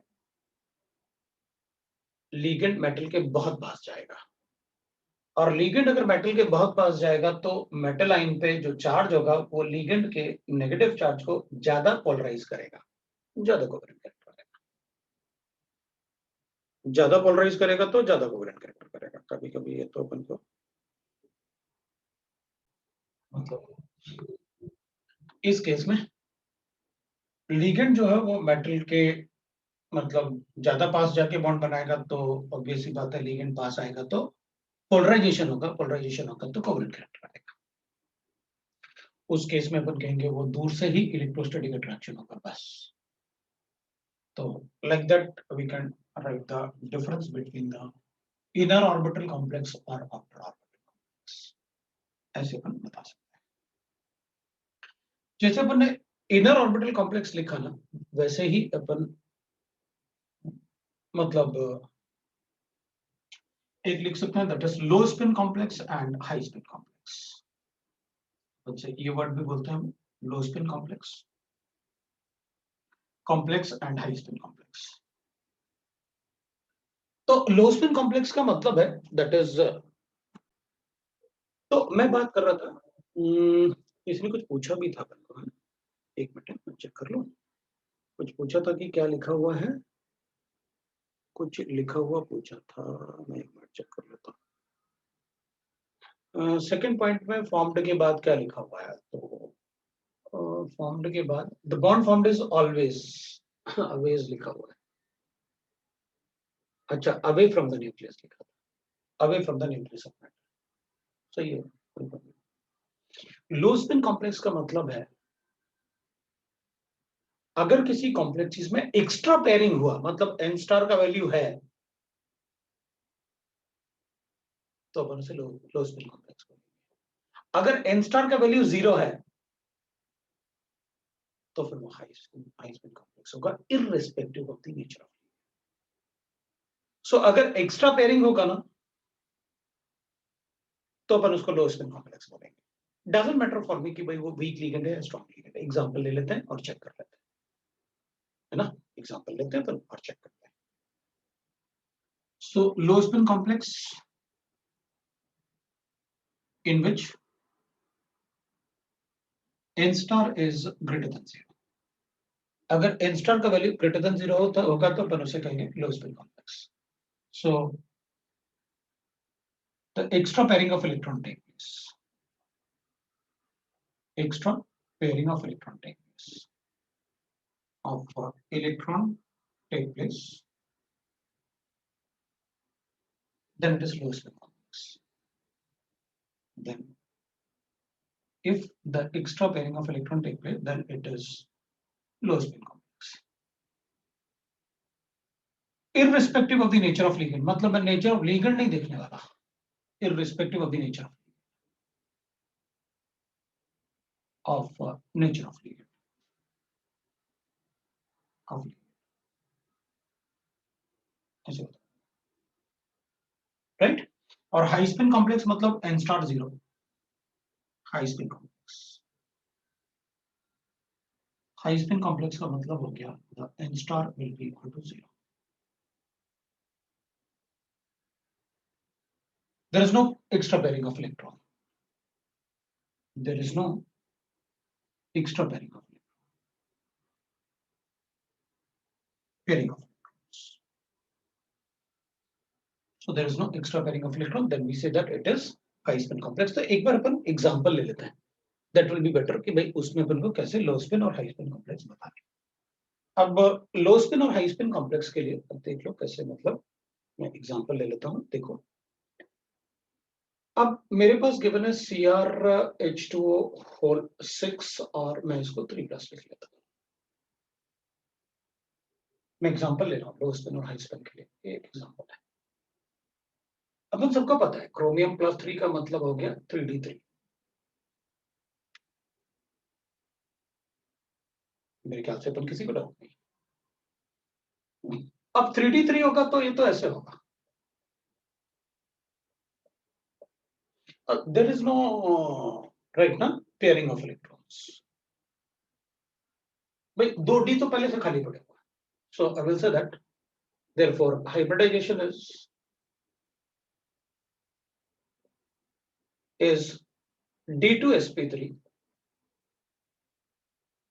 magnetic moment is 3.90, and it is a low and it is a inner orbital complex. Inner orbital complex.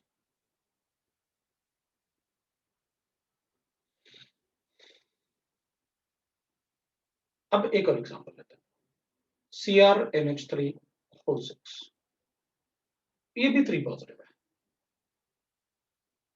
तो अपन कहेंगे सर इसमें फायदा क्या? आप एक बार बताओ, Cr3+ हो गया, D3 अभी भी है, और आप फिर ऐसे लिखोगे और फिर सारी चीजें वही बताओगे जो पहले बताएंगे। ये 3 हो गए, हाइब्रिडाइजेशन आप D2sp3 बताने वाले हो। कौन है, कौन था यार? इतनी जोर से चीखा ना, मैं डर गया, पता घबरा गया मैंने, पता नहीं क्या हो गया लैपटॉप। ठीक है, इसलिए मैंने पूछा भैया कौन है। ठीक है, अच्छा 3.90 pm वो 3 अनपेड इलेक्ट्रॉन थे, inner orbital complex and high spin complex. ये भी हाई स्पिन है, पेयरिंग नहीं हुआ ना। कोई कुछ पूछ रहा है, एक मिनट रुकना।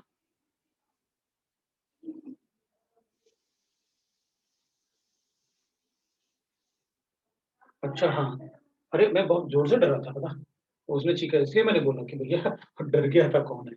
अच्छा ठीक है, देखो सीआर, अब मैं एक और दूसरा ले रहा हूँ एग्जाम्पल, NH3 होल 6। इस बार मैंने ना 2 पॉजिटिव लिया। अब अपन कहेंगे सर ये तो CrD4 होगा, Cr+2 है और ये D4 होगा, और D4 होगा तो मैं इसको ऐसे लिखूंगा। अपन सबको पता है मैं क्या लिख रहा हूँ, ये ऐसे क्यों लिख रहा हूँ, क्यों आ रहा है, आप क्या बता रहे हैं, वो सबको पता है VBT से।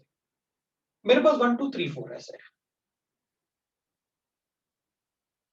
मैं इसमें पेयरिंग करूंगा। क्यों? Ligand strong. अभी पेयरिंग किया ना तो लो स्पिन कॉम्प्लेक्स, क्योंकि आपने पेयरिंग किया D2sp3।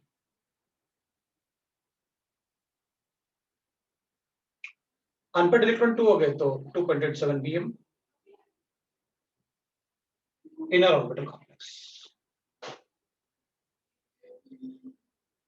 we'll look at like this.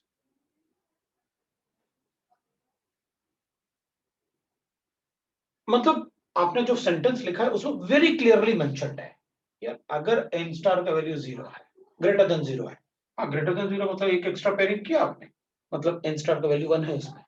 अगर ग्रेटर देन 0 है, मेरे लिए लो spin complex, irrespective of the nature of ligand, मुझे कोई फर्क नहीं पड़ता स्ट्रॉन्ग लिगेंड है या वीक लिगेंड है, अगर एक्स्ट्रा पेयरिंग नहीं हुआ it is high spin complex. गलती नहीं करना, इससे क्वेश्चन बहुत पूछते हैं हाई स्पिन कॉम्प्लेक्स, तभी मैं 3 3 एग्जांपल ले रहा हूं, इसमें मैंने एग्जांपल नहीं लिया। लो स्पिन और हाई स्पिन से काफी कुछ क्वेश्चन पूछते हैं। So we got it, what is low spin complex, what is high spin complex? मुझे नहीं लगता किसी को डाउट है, राइट? अब अपन बात करेंगे पहले कलर ऑफ द कॉम्प्लेक्स की,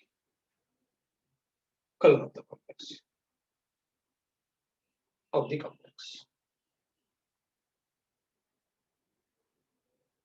कलर ऑफ द कॉम्प्लेक्स कैसे आता है वो देखते हैं। So any complexes which have the color in the complexes, the color in the complexes in the complex is due to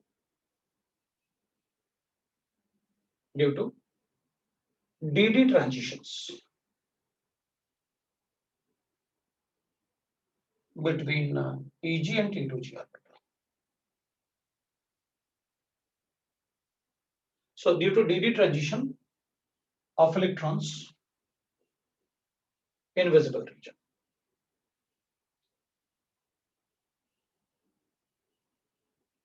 Invisible region.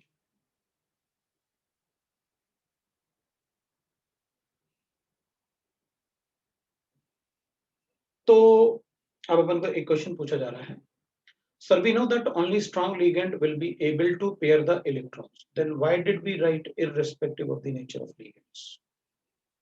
हाँ तो इसमें strong ligand था तो कहाँ हुआ pairing?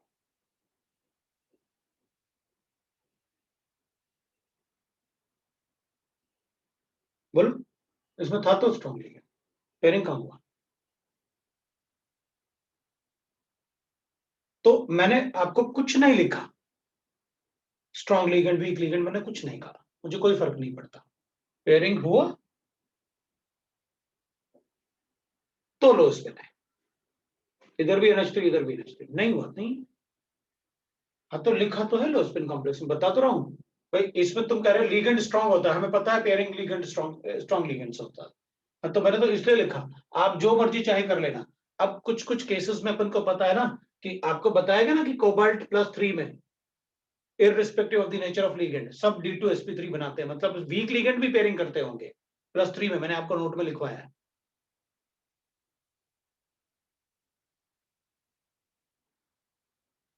राइट ना, क्योंकि मतलब मैं नहीं चाहता ना कहीं भी अपन को कंफ्यूजन है, इसलिए मैंने आपको बिल्कुल परफेक्टली वही सेंटेंस दिया. और मुझे पता है यहाँ गड़बड़ करोगे तुम, इसलिए मैंने वापस बताया कि भैया देख लो.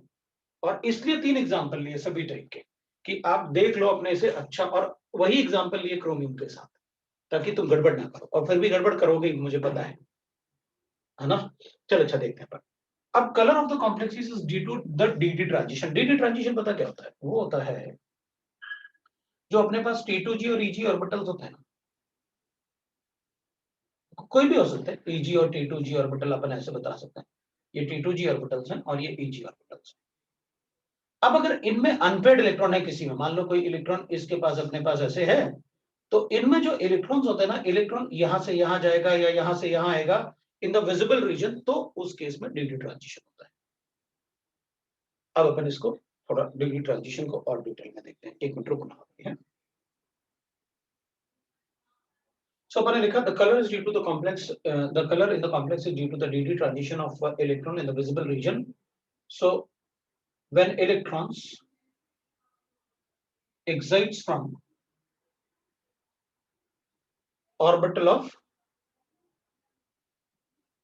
तो exchange लिख लेते हैं ना, exchange की बात कर लेते हैं. Exchange between the orbitals EG and T2G as, अब तो उसको ना डायग्रामेटिकली देखते हैं, ऐसे नहीं लिखते हैं.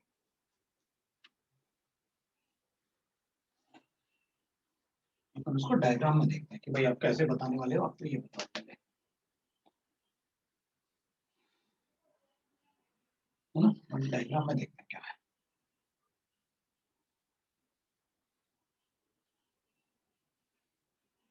अब जो EG और T2G ऑर्बिटल्स है ना, वो ऐसे होंगे. मान लो तुमने ऐसे लिखा,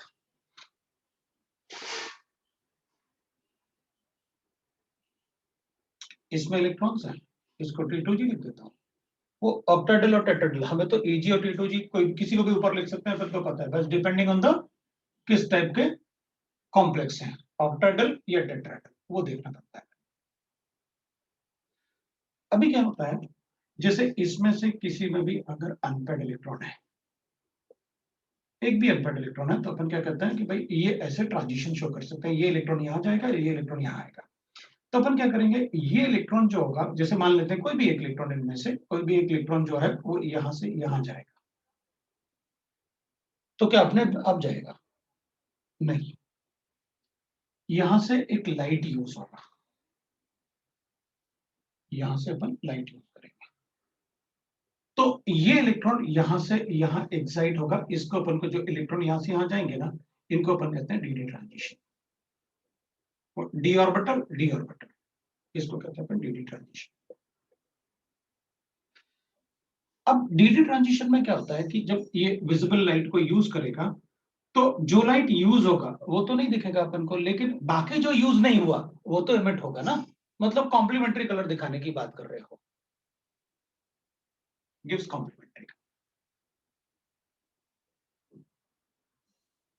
कॉम्प्लीमेंट्री कलर मतलब अगर मान लो मेरा टी शर्ट ब्लैक हो, ब्लू ब्लू लाइन दिख रहा है अपन को, एक ऐसे ब्लू लाइन दिख रहा है ना, तो उस ब्लू लाइन का मतलब है लाइट तो व्हाइट फॉल हो रहा है, ब्लू रिफ्लेक्ट हो रहा है आपके पास, लेकिन बाकी एब्जॉर्ब हो जा रहा है। तो जो कॉम्प्लीमेंट्री कलर है कौन सा है? ब्लू वाला, राइट, बाकी एब्जॉर्ब हो गए। तो वो कलर अपन को दिखेगा जो एब्जॉर्ब नहीं हुआ, उसको अपन कहते हैं कॉम्प्लीमेंट्री।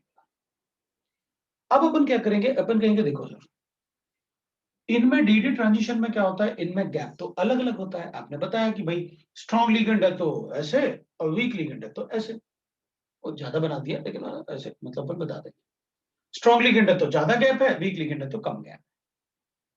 हाँ, तो स्ट्रॉन्ग लिगेंड होता होगा तो अगर इन दोनों में गैप ज्यादा होगा तो वेवलेंथ ऑफ लाइट भी छोटा यूज करना पड़ता होगा, या फ्रीक्वेंसी ज्यादा यूज करना होता होगा, वो तो अपन को पता है, फ्रीक्वेंसी ऑफ वेवलेंथ। तो अपन से कभी कभी कलर भी पूछ लेते हैं, एग्जैक्ट नहीं बता सकते लेकिन कभी कभी अपन बता सकते हैं। तो कलर का प्रेडिक्शन भी कर लेते हैं अपन, क्योंकि वेवलेंथ के हिसाब से, क्योंकि अपन को पता है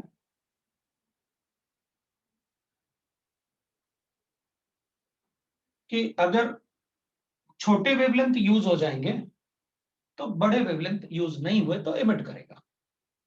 छोटे वेवलेंथ कब यूज होंगे? जब एनर्जी ज्यादा चाहिए, छोटा वेवलेंथ ज्यादा एनर्जी होगा। Energy is inversely proportional to wavelength, तो अपन को पता है और लिखने की जरूरत नहीं होगी।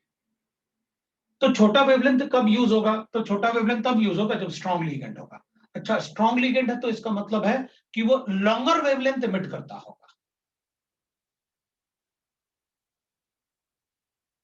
इन केस ऑफ स्ट्रॉन्ग लिगेंड। एक मिनट रुक जाना है, टाइम देख लो, क्योंकि ना अपने पास टाइम नहीं है, अपन यही रुक जाता है, ठीक है ना, क्योंकि मेरा भी दूसरा क्लास होगा और तुम्हारा भी होगा, राइट। तो अपन नेक्स्ट टाइम अपन डिस्कस कर लेंगे,